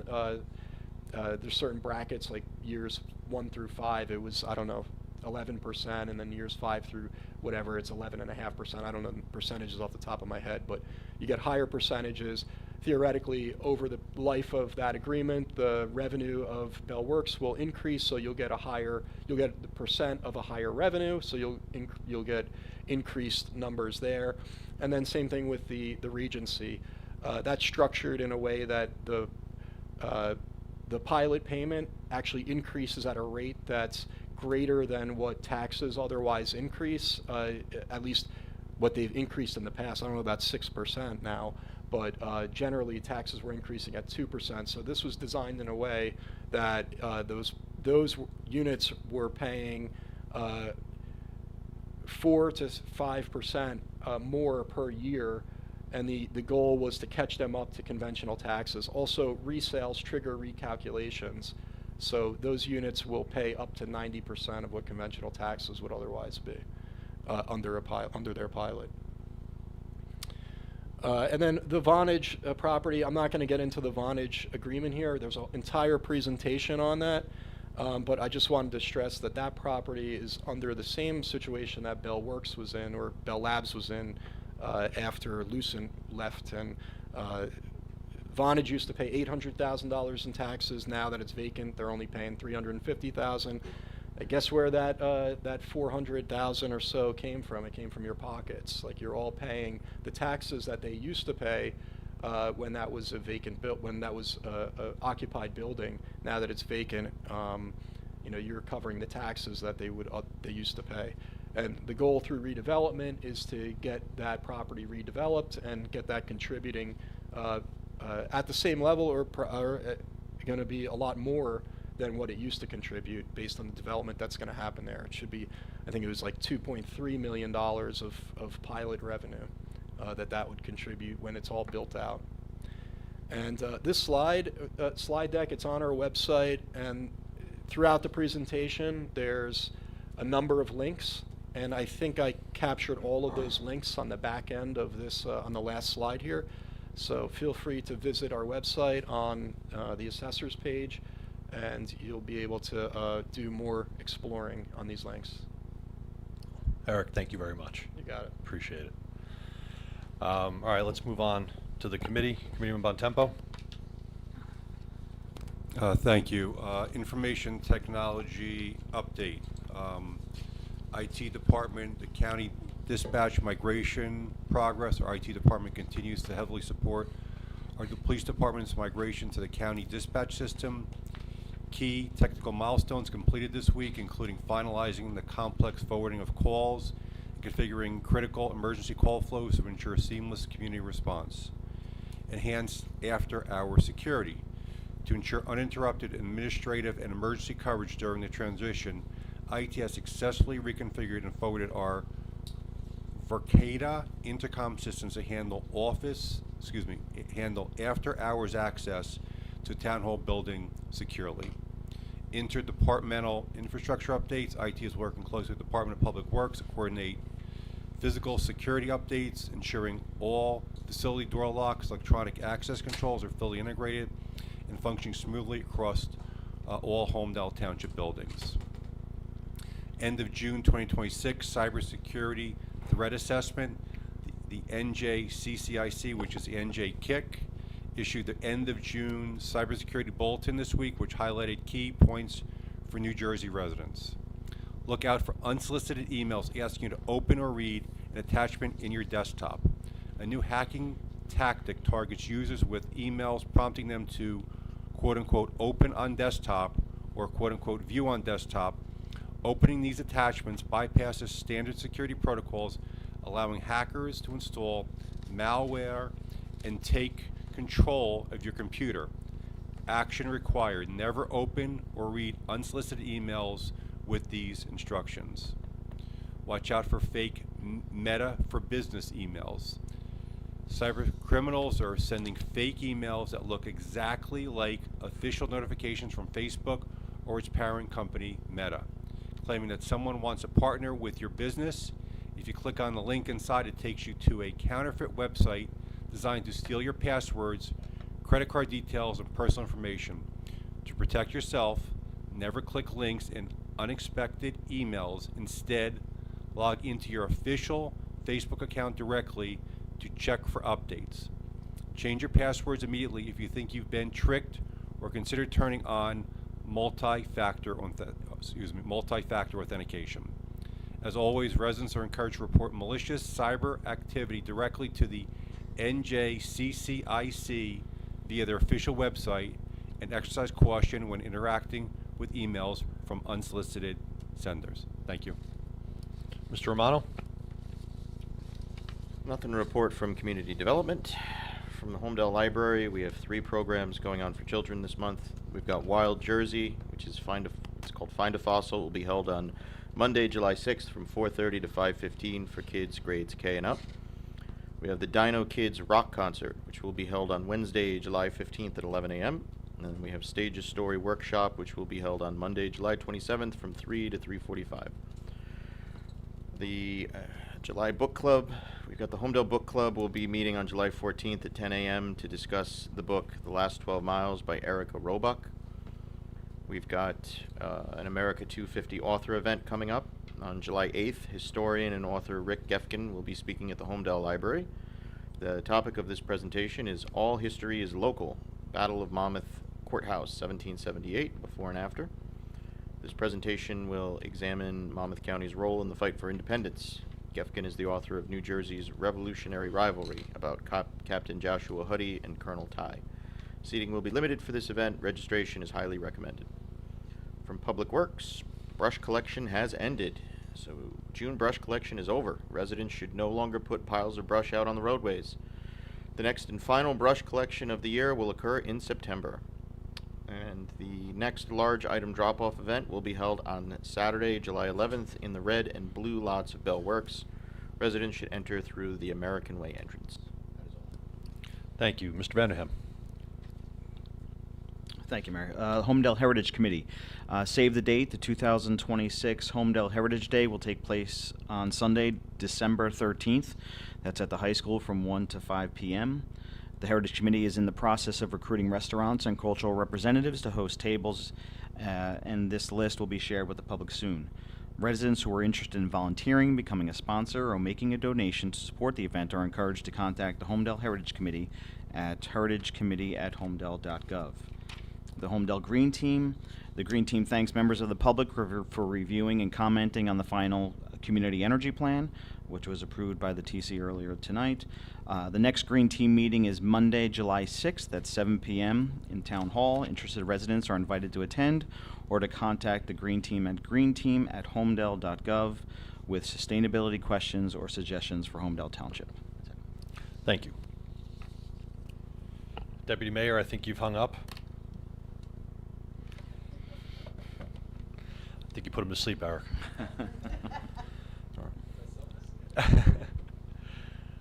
So tonight I'd like to recognize and celebrate the upcoming retirement of longtime employee Loretta Kasia.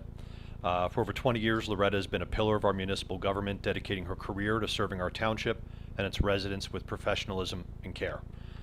Loretta began her career supporting the zoning board, eventually took on the vital work of the Homedale Environmental Commission, and ultimately worked her way up to become the office manager for the Department of Community Development.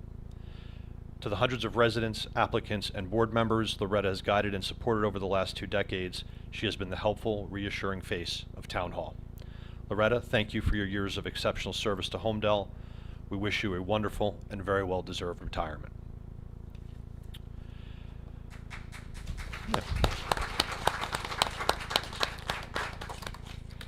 As was reported in the Star Ledger last week, Realtor.com rated Homedale Township as the number 46th hottest housing market in all of America. This report evaluated the nation's fastest moving real estate markets where rising home prices and strong buyer demand continue to drive competition. Homedale's placement on this list underscores what our residents already know. Our township offers an exceptional quality of life, outstanding schools, beautiful open spaces, thriving local businesses, and convenient access to major transportation corridors. So we're pleased to be ranked as highly on that. From the fire department, the annual fund drive mailing was sent out a few weeks ago. Please consider making a donation to your volunteer firefighters. The department relies on the generosity of our residents to help them continue delivering the high level of service you expect and deserve.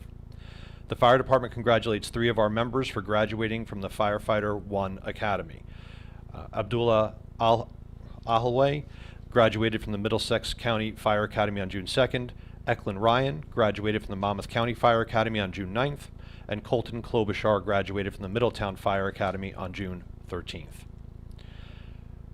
With 4th of July coming up and everyone preparing to celebrate, the fire department wants to warn residents of the dangers of fireworks. In 2023, fireworks started an estimated 32,000 fires, including 3,760 structure fires, 849 vehicle fires, and 27,252 outside fires. Those fires caused an estimated 15 civilian deaths and 9,700 fireworks-related injuries. Please exercise caution and preferably attend one of the many professional firework displays throughout the county or state instead of attempting to use fireworks at home. And that is all I have. Wendy, we can move on to public comment. Okay, next is public comment portion, and in accordance with the Open Public Meetings Act, this is a public comment period for public comments on any governmental issue of public concern. In accordance with Resolution 2022-17, public commenters are asked to raise their hand and wait to be recognized by the mayor before coming forward and making public comments. Commenters are asked to state their full name and address before commenting. Public commenters are limited to 1 comment, not to exceed 3 minutes. Comments should be directed to the mayor and township committee, and if appropriate, the mayor may direct and recognize a staff employee or professional to respond to comments either at this meeting or in writing after this meeting. Thank you, Wendy. You're welcome. Public comment? Ma'am?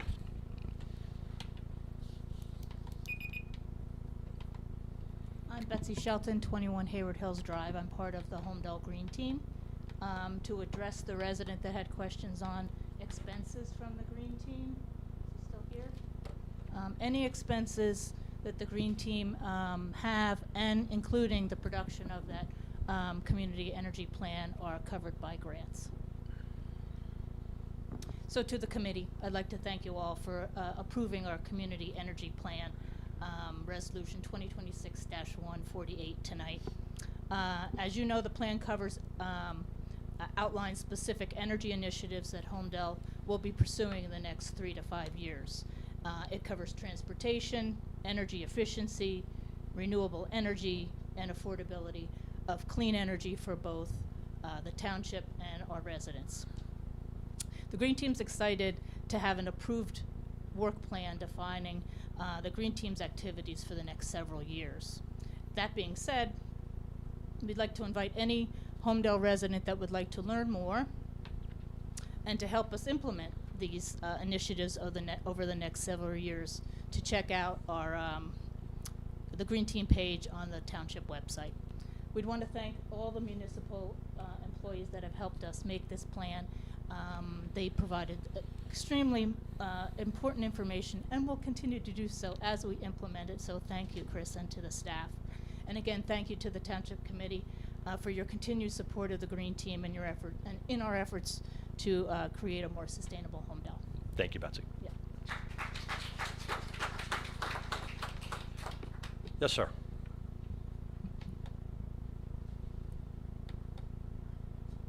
My name is Dr. Abraham. I live in One Buttercup Lane, Humdale. I have important, very serious issue. Yeah, my name is Dr. Abraham. I am talking about very important issue in our neighbor. I live in One Buttercup Lane, Homedale, about Oak Hill Farm. It is really amazing how we are living in Homedale, and in our neighbor there is a major construction, major alternation of everything, car barking everywhere, noises everywhere, animal which smell, and we need something to be done about this issue. It's a very serious issue. I came and I spoke with the administration, and they say there is legal about this. I don't know how they get this changing from one violation to the other. Every day there is many construction, and we don't know, it's like 9 houses or 12 houses the same around this farm, and they have no eating places inside the farm. There is many animals, there is many construction like shade and light, and we don't know what it is. There is also many golf place for the kids, and the people walking in the street, no side street, car parking everywhere, and there is no, we need the township to do something about this issue. I don't know if anybody here around us knows about that issue or not. If when you finish, sir, I'm going to ask council to address the matter as it is in litigation at this point. But we understand your concerns, absolutely. And once you're done and you have a seat, Mike will address the status of the situation. Okay, thank you. Thank you.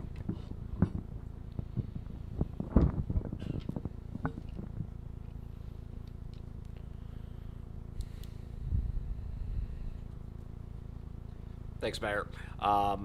As the mayor referenced, there is active litigation involving the Oak Hill Farm matter, currently pending in Superior Court, so the township really can't comment on it.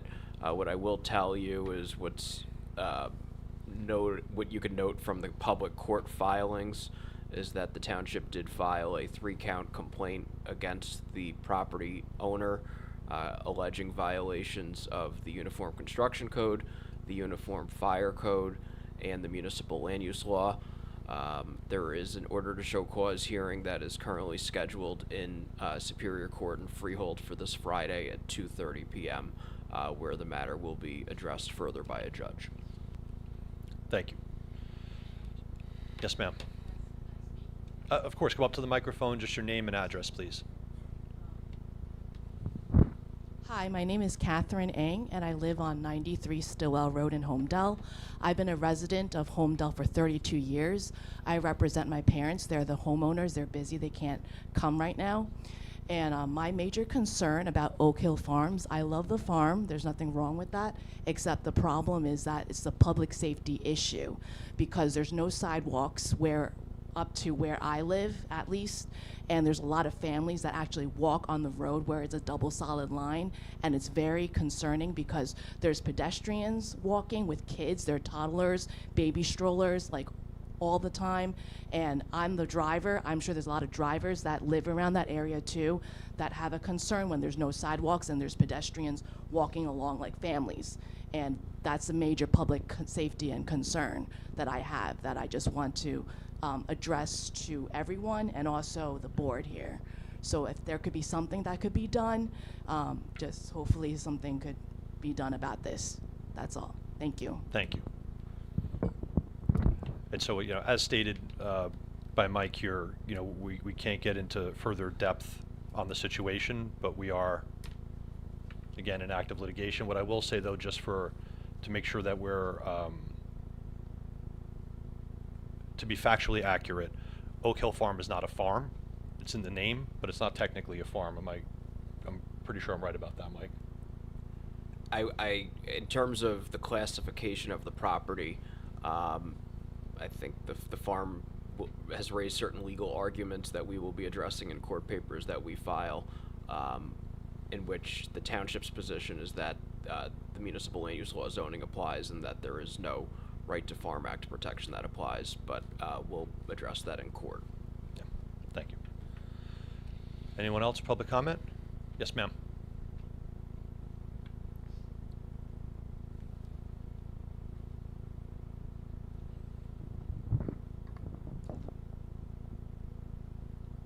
Hello, my name is Rachel Konopka. I am not a resident of Homedale. I live at 25 Blue Jay Court in Middletown.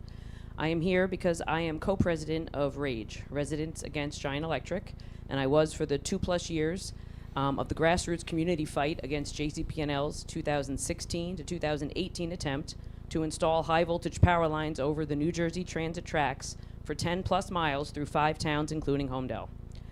I'm here tonight to respond to the comment made by Mayor Impreviduto on the record at the June 9th meeting saying that I and RAGE leadership somehow gave permission or approval for the current large monopoles being installed in Homedale now in 2026.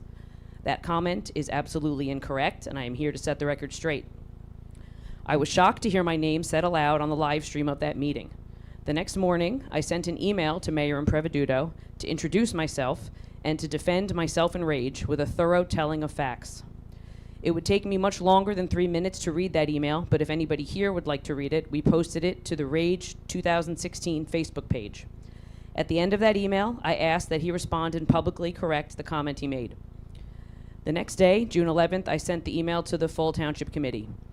As of today, I have gotten only one reply in response from Greg Bontempo. The Township Committee already knows everything I have to say on this matter because they got my email. I'm actually here tonight to directly address you guys, the people of Homedale. Excuse me, ma'am. Sorry, I'm not you have to allowed address us. Okay. Well, you can listen to me. I'm here to address the people of Homedale, and, well, I can't believe I'm saying this to clear my and RAGE's name. I did not approve or negotiate anything with JCP&L. The other RAGE leaders did not approve or negotiate anything. We never would have done that. Anybody who was involved and paying attention during those 2 years, and I am sure there are still a lot of you here in Homedale, can attest to how hard I and RAGE worked to keep those giant, dangerous poles out of our communities. We raised $500,000 to join the legal proceedings as a grassroots community group. We hired a lawyer and expert witnesses that formed the crux of the case that led to the judge and the BPU siding with us and denying that project. I and other RAGE leaders spent thousands of hours over 2 years to fight this and protect our towns from the giant poles and high voltage transmission lines, and we won. The last time I was in this room, it was with the other RAGE leaders to receive a commendation from the Township of Homedale for our efforts. To be here now in the same room to respond to a public accusation by Homedale that I and RAGE somehow sold Homedale out and are the ones responsible for the installation of the giant poles that we spent years fighting absolutely blows my mind. It is completely false, and it is extremely insulting. I don't know who told you, Mayor Impreviduto, that I or RAGE was responsible for this. I can only assume it was JCP&L. Sorry, ma'am. It's 3 minutes. But that misinformation being spread Excuse and me. a grassroots community group being blamed on the record by an elected official in an official public forum Ma'am, without proper excuse me. validation is wrong. Excuse me. That's 3 minutes. Thank you. Good luck.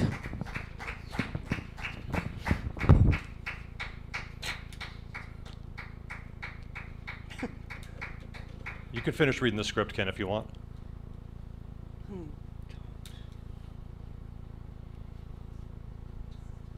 Mr. G.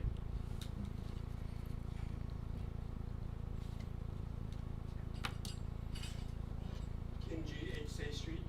This is the continuation of the comment by Rachel. Is this on?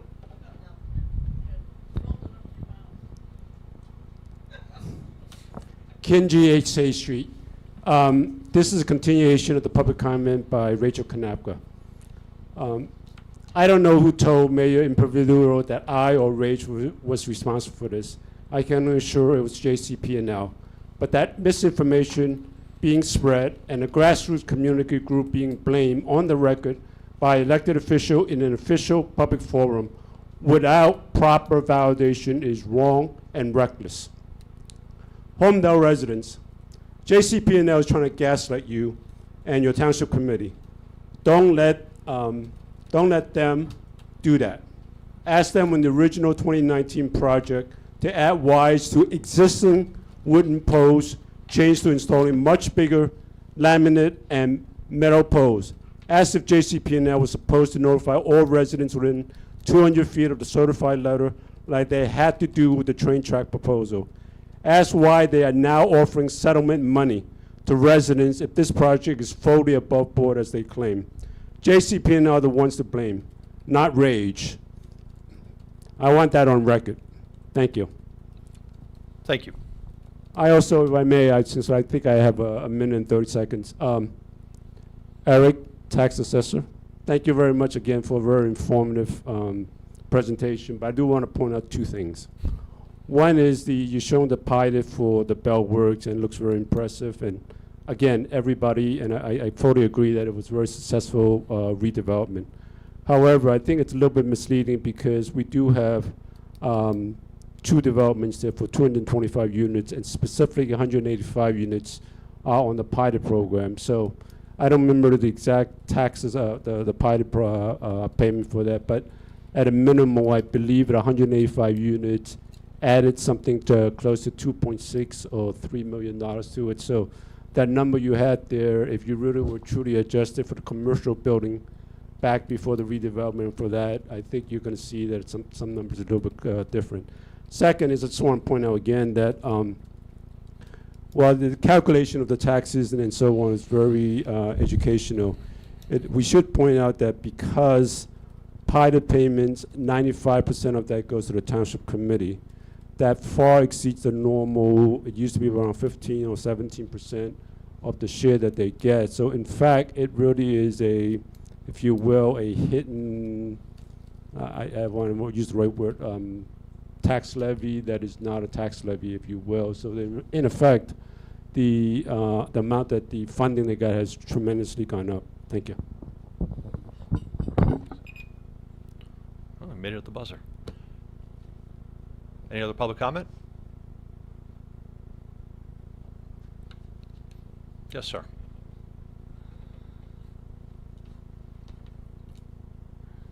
How you doing?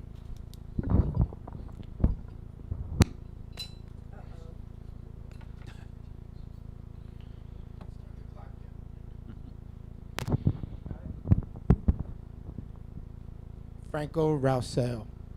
I am a resident. I live at 16 Spring Valley Drive. I'm also the owner of Oak Hill Farm, 177 Stillwell Road. I do understand some of my neighbors' concerns, but there's no sidewalk in front of City Hall or in front of a lot of the houses where kids got to walk to school soon. So the sidewalk issue, I understand. As far as whether it was a farm or not, when I bought it, it looked like a farm, smelled like a farm, and acted like a farm. So I think what I was looking for was a little bit more cooperation or understanding from the town as to what I could or could have not done there. I didn't ask for any pilot programs to build donkey structures and goat structures and put some sidewalks on my property and fencing.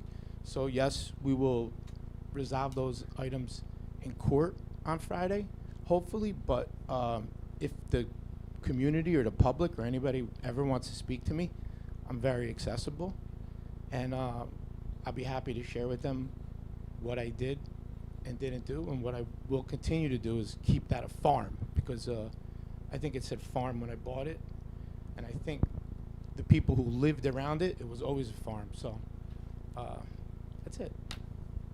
Thank you. You're welcome. Yes, ma'am.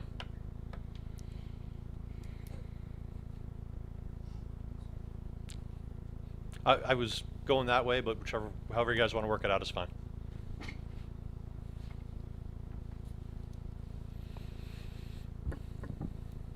Can you hear me? Yep. Okay. So my name is Fatin Hafiz. I live in Homedale. Also, Dr. Ibrahim is my husband. And I want to thank you very much for being here and explaining your position. You need to face and address the mayor. Okay. So, no, I just wanted to say that. So, at the beginning, this was a bed and breakfast. I've been here in Homedale for 28 years. I moved 1998. It was a bed and breakfast. That's the history of that place. And it was also, it was like completely abandoned. Okay, so it was not a farm. My understanding, so when I was here in 98, it was not a farm.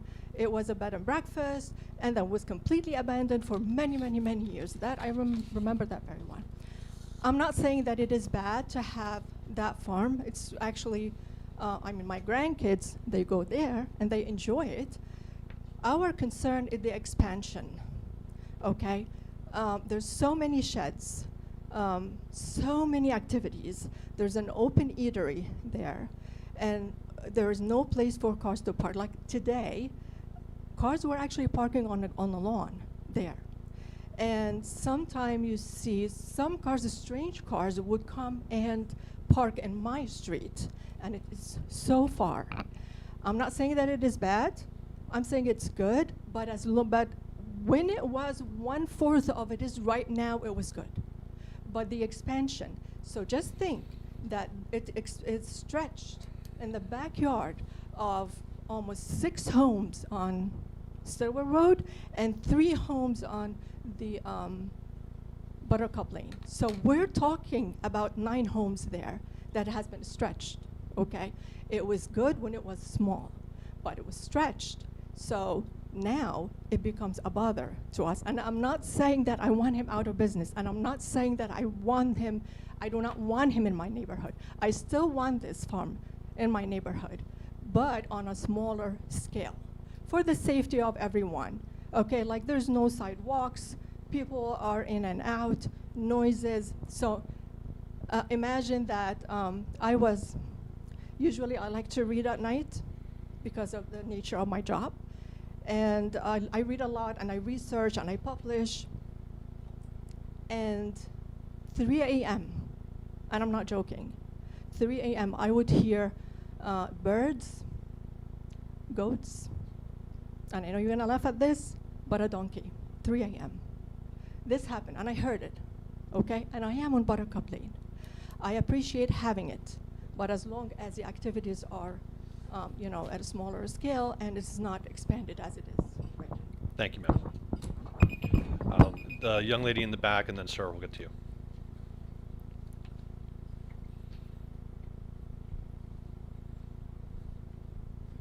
Hello, my name is Olana, and I live on 6 Buttercup Lane. I never had experience in such meetings, but that's really, I'm the one who really experienced that odor, that bothering, because my backyard is right neighboring the farm. I have 9-year-old daughter. We enjoyed the farm before. We were there like every day.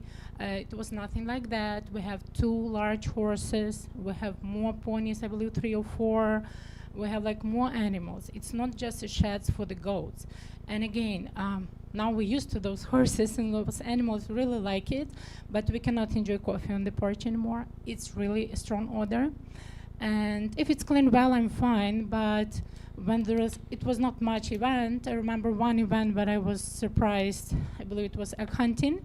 I wasn't able to get out of the street at all because the people could get into the street, and the cars were parked on both lines, regardless of hydrant or any like safety issues. Let's say if I would have emergency, no way that someone will, I'm sorry, I'm anxious a little bit. It's okay. So again, I'm not here to fight anyone. I was very peaceful. I work as a community nurse. I never had an issue like that. But safety, a lot of people, those spade that they made for kids, when kids were playing there, it's really, really noisy. So even if I put a fence on my yard, when I'm on the porch, I have no privacy. So like, just like that. Thank Understood. you. Thank you, ma'am. Sir. Hi, how are you? My name's Joe Pike. I live at 101 Stillwell Road. My property actually abuts on 2 sides of Oak Hill Farm. But before I get into that, thank you, Eric. That was incredible. That was an amazing presentation. So I learned a lot. And I have a big meeting tomorrow, and I wish you were there speaking instead of me, 'cause that was really impressive. Back to business. I just want to say that I bought my house in 2018, and when I bought the house, the land was vacant. It was a 6-acre piece of land, and I asked, what is this zone for? And I was told, so it's hearsay, I didn't see anything in writing, that it was residential farm. I was like, great. So when Rich and Carla came in and purchased it, they did a pretty good job of developing the land. We love it. We went there. The new owners have done an amazing job. They've made that place so beautiful, and they're very accessible. I spoke to them a couple of times. They had some issues. They resolved it. I like what they're doing. My only concern is this. There's 4 pieces to this. 1, the owners abide by the law, right, like we all do. And if that doesn't happen, the township enforces the zoning laws, right? So we all live in peace.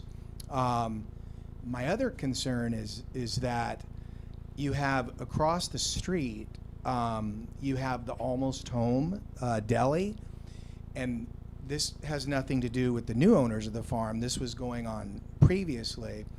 All the people that come and visit the farm, they go across the street diagonally on that busy road, and it's Crawford's Corner, Everett, and it's confusing. I don't know where Crawford's Corner ends and Everett picks up, but nonetheless, they walk across the street, and somebody's going to die. I mean, it's bad. At least once a month, twice a month, there's car accidents, because on Stillwell, when you make the left to go on Everett Road, you cannot see the oncoming cars that are, I guess, coming from Thompson Park. And they're doing in excess 50, 60 miles an hour. And I live right there. It's a very distinctive sound, and it just, I've been on the scene, first one on the scene many times, and I'm holding my breath because you don't know what you're going to walk up to. So I'm just wondering if it's possible to put some sort of traffic control device up there, a crosswalk, something before something more tragic happens. And that's very important to me. So Thank you. We appreciate that. yeah, thank you guys so much for letting me speak. Yes, sir.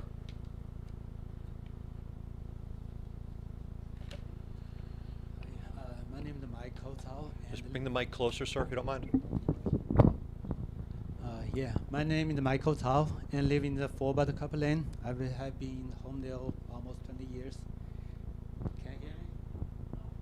Hello? There you go. Okay, all right. I get closer to me. Once again, my name is Michael and live in the 4 Buttercup Lane. And good evening, first, Mayor and the members of Township community. All right, I'm standing here tonight to truly thank the Township community and our town attorney for taking whatever the actions, efforts to deal with this matter. As we talk about all those things, like my neighbors, the new owner has constructed multiple new structures, including like the Sir, would you mind speaking? sorry. Thank you. Including the stable and barns and sheds. Range from my just about 25 feet to 70 feet from my property line, and probably other neighbors' property lines too. Not a single structure conforms the Homedale strict 100-foot agricultural setback, as I know.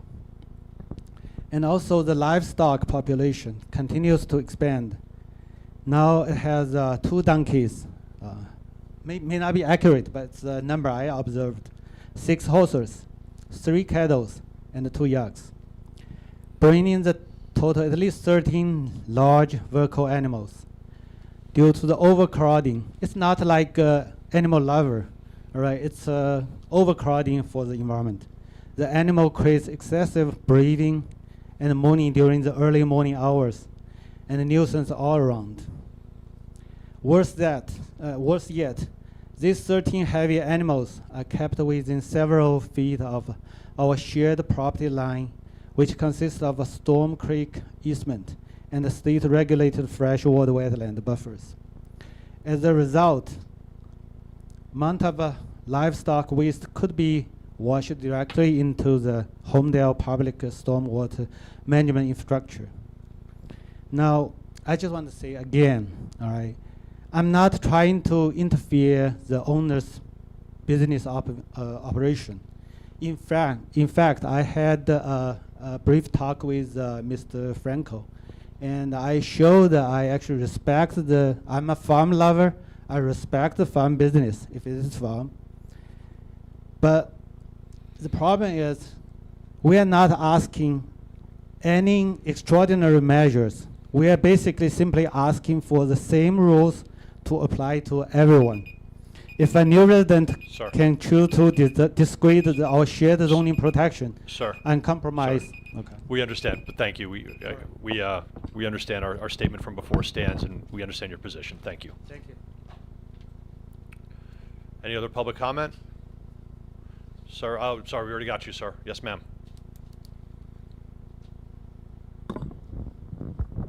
Ann Bontempo, 22 Grandview Drive. I have nothing to do. I have a question concerning the budget, specifically, or a comment on the Board of Health increase of a 67.05% in 1 year.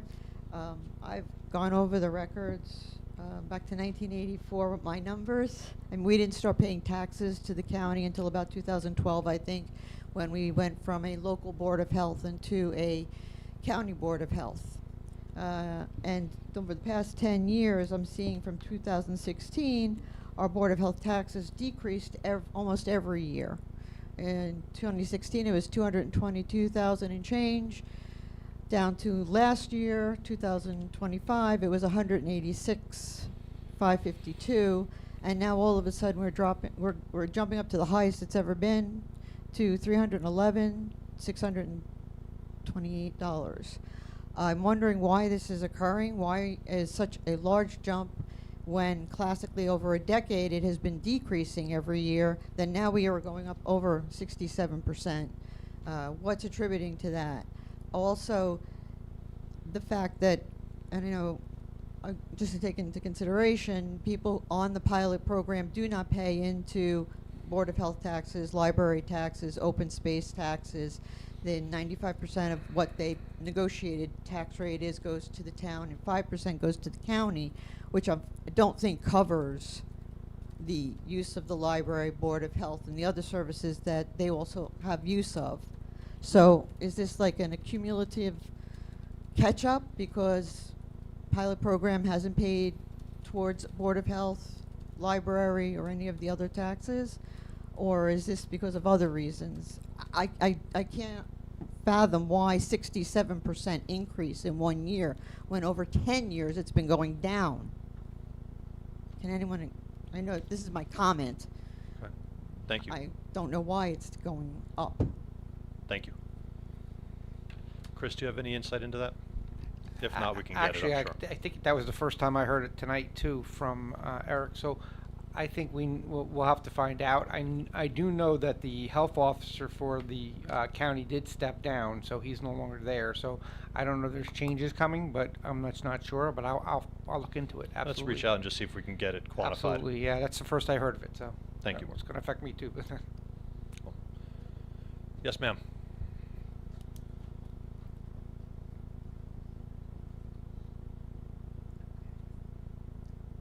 Kristen Solero, 5 Hopbrook Lane. So I'd just like to point out a couple trends I'm seeing tonight. So number one is folks are concerned about the expansion at Oak Hill Farms. And I'm concerned about the expansion at Bonnage, which is we're renovating the building, then you're building 60 additional units, then you're building a 3-story building, then you're building a parking garage, then you're building another 3-story building. So if we're talking about concerns about expansion, let's be inclusive and talk about them all. Also, if we're talking about, safety of people on the streets, let's talk about the safety of the children walking to school now. And finally, we can talk about spreading rumors up there on the dais and decorum. And spreading rumors is the exact antithesis of decorum. I'll leave you with that. Thank you. Thank you. Any other public comment? Mr. Lupi, part 2.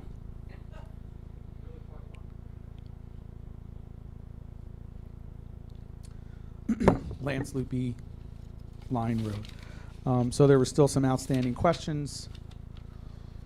Have we done a cost-benefit analysis on the shared services agreements both ways, right? Things that we, like court, versus agreements we have with other towns. Are we actually gaining from that or losing? Pickleball, $1,800. The gone running, $17,000. Sorry, Lance, what was that? The 17,000? Gone running. Right. There's two separate charges, $6,415 and $10,400. Approximate. Those numbers are approximate. Mirror installation for $1,200. You know, I don't remember this now because it's been a while. There's something T&M $575,000. T-Mobile for iPads for $2,200. And a comment on the loan, $400,000 to $500,000 that was a topic earlier. There's a note in there that the interest currently is 4.04%, and that can be adjusted monthly for the term of the loan. Just throwing that out there. Homedale Road was paved recently. I guess that's a county road, so was that county? Yeah. So they paved right in front of Vonage. We're going to put a force main in there. We're going to rip up the road that the county just paved. So why did we not say, hey, wait, let's stop here until that work is done? Because now we're going to rip up the road that was just paid for with our tax dollars. You could say it's county, but 14% of our tax dollars go where? Or what's the number? Whatever the number is that goes to the county is ours, right? Mhm. So we just wasted money on paving a road that's going to get torn up to put in this force main. Would that be an accurate statement? Likely? I'll answer when you're done, bud. Okay. That's it. Thank you. Thank you. We'll get to Homedale Road. Chris, the pickleball you said you're going to look into, correct? I got the 18? pickleball. Okay. I found that. So pickleball and I believe the running, that's recreation. That's money in, money out. So people pay for it, and then it goes back out to pay for the program. So we're pulling from the trust. So what we're looking at is when you're looking at accounts that say T on them, they're trust accounts. Means the money comes in and goes back out from other sources. So it's not taxpayer money. Okay. The $575K for T&M, was that the? I don't recall what that was going towards. Again, You've got a bunch of things on there. Yeah, again, I have to look back and see where he's pulling that from. Okay. Maybe after the meeting, you guys. I always answer the next day. So Alright. as soon as I have them, I look it up and I answer them. All right. T-Mobile and mirror installation? Mirror installation, I'm not sure. It could be something from one of our bathrooms that were replaced, maybe at the swim club, but again, I don't know. And the T-Mobile, we use SDL, which is our construction program. We've had it for, I think, 6 years. The iPads that our inspectors use are no longer being supported, so those are replacements for our inspectors. Yeah, and then the answer with Homedale Road, and Chris, you can jump in to correct me if I misrepresent, or haven't not speaking to it properly. The county puts their roads on a list in terms of what needs to be done. We've had a number of complaints about Homedale Road over the years, and the Vonage property is in development. It didn't make sense given the length and the breadth of Homedale Road to stop the paving of it. When a portion of it, yes, will get dug up for the force main. To hold off another, whatever it's going to be, 2 years didn't make sense. It made sense to solve the larger problem, and allow them to repave it, from my vantage point. Chris, I don't know if you want to. Well, we have no idea if we're digging anything up. I mean, Well, that's a good point, too. these are plastic pipes that go in. They're not the old-fashioned cast iron, so they can actually put pallets in and just burrow them in the ground. So if there is something that comes up about that, that'll be part of the project. That's already worked into some of the numbers, and there would be a paved curb-to-curb repavement. It would not be just left the way it is. Right. So, Thank you. Any other public comments? Mr. Yanella.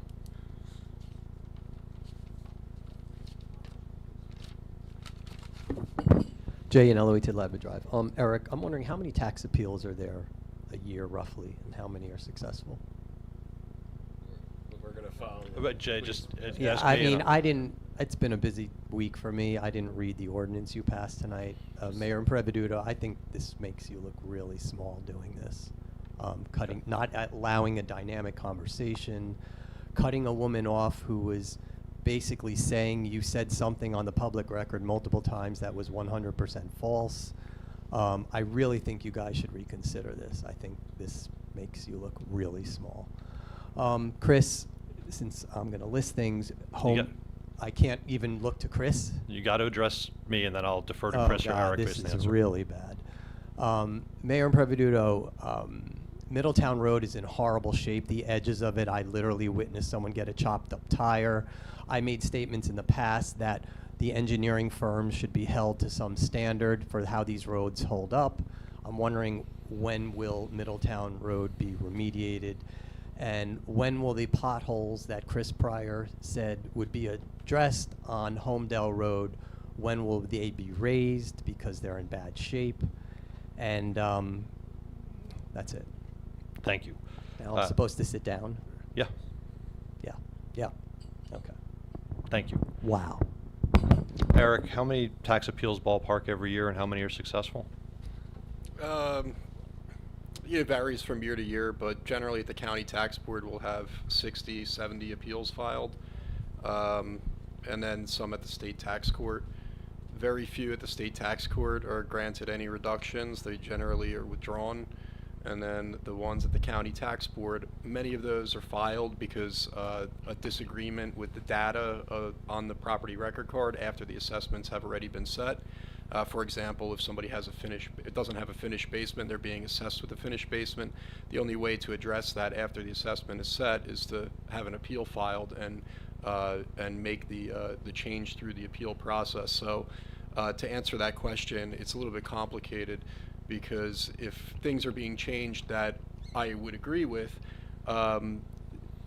those, I'm not sure if that constitutes as the reduction that you're speaking of, or if you're speaking about the ones that go in front and present their argument to the county tax board and see if they're granted relief there. So it really depends, and I would say overall maybe half are granted relief, but many of that half are ones that I agree with because the data needs to be repaired on the record.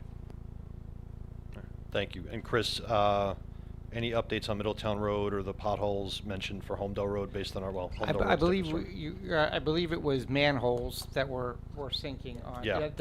Yeah. So the manholes we're fighting with the county on, because the county is saying that they're utility manholes. So we are aware of them. We're working, trying to find out who's responsible for them.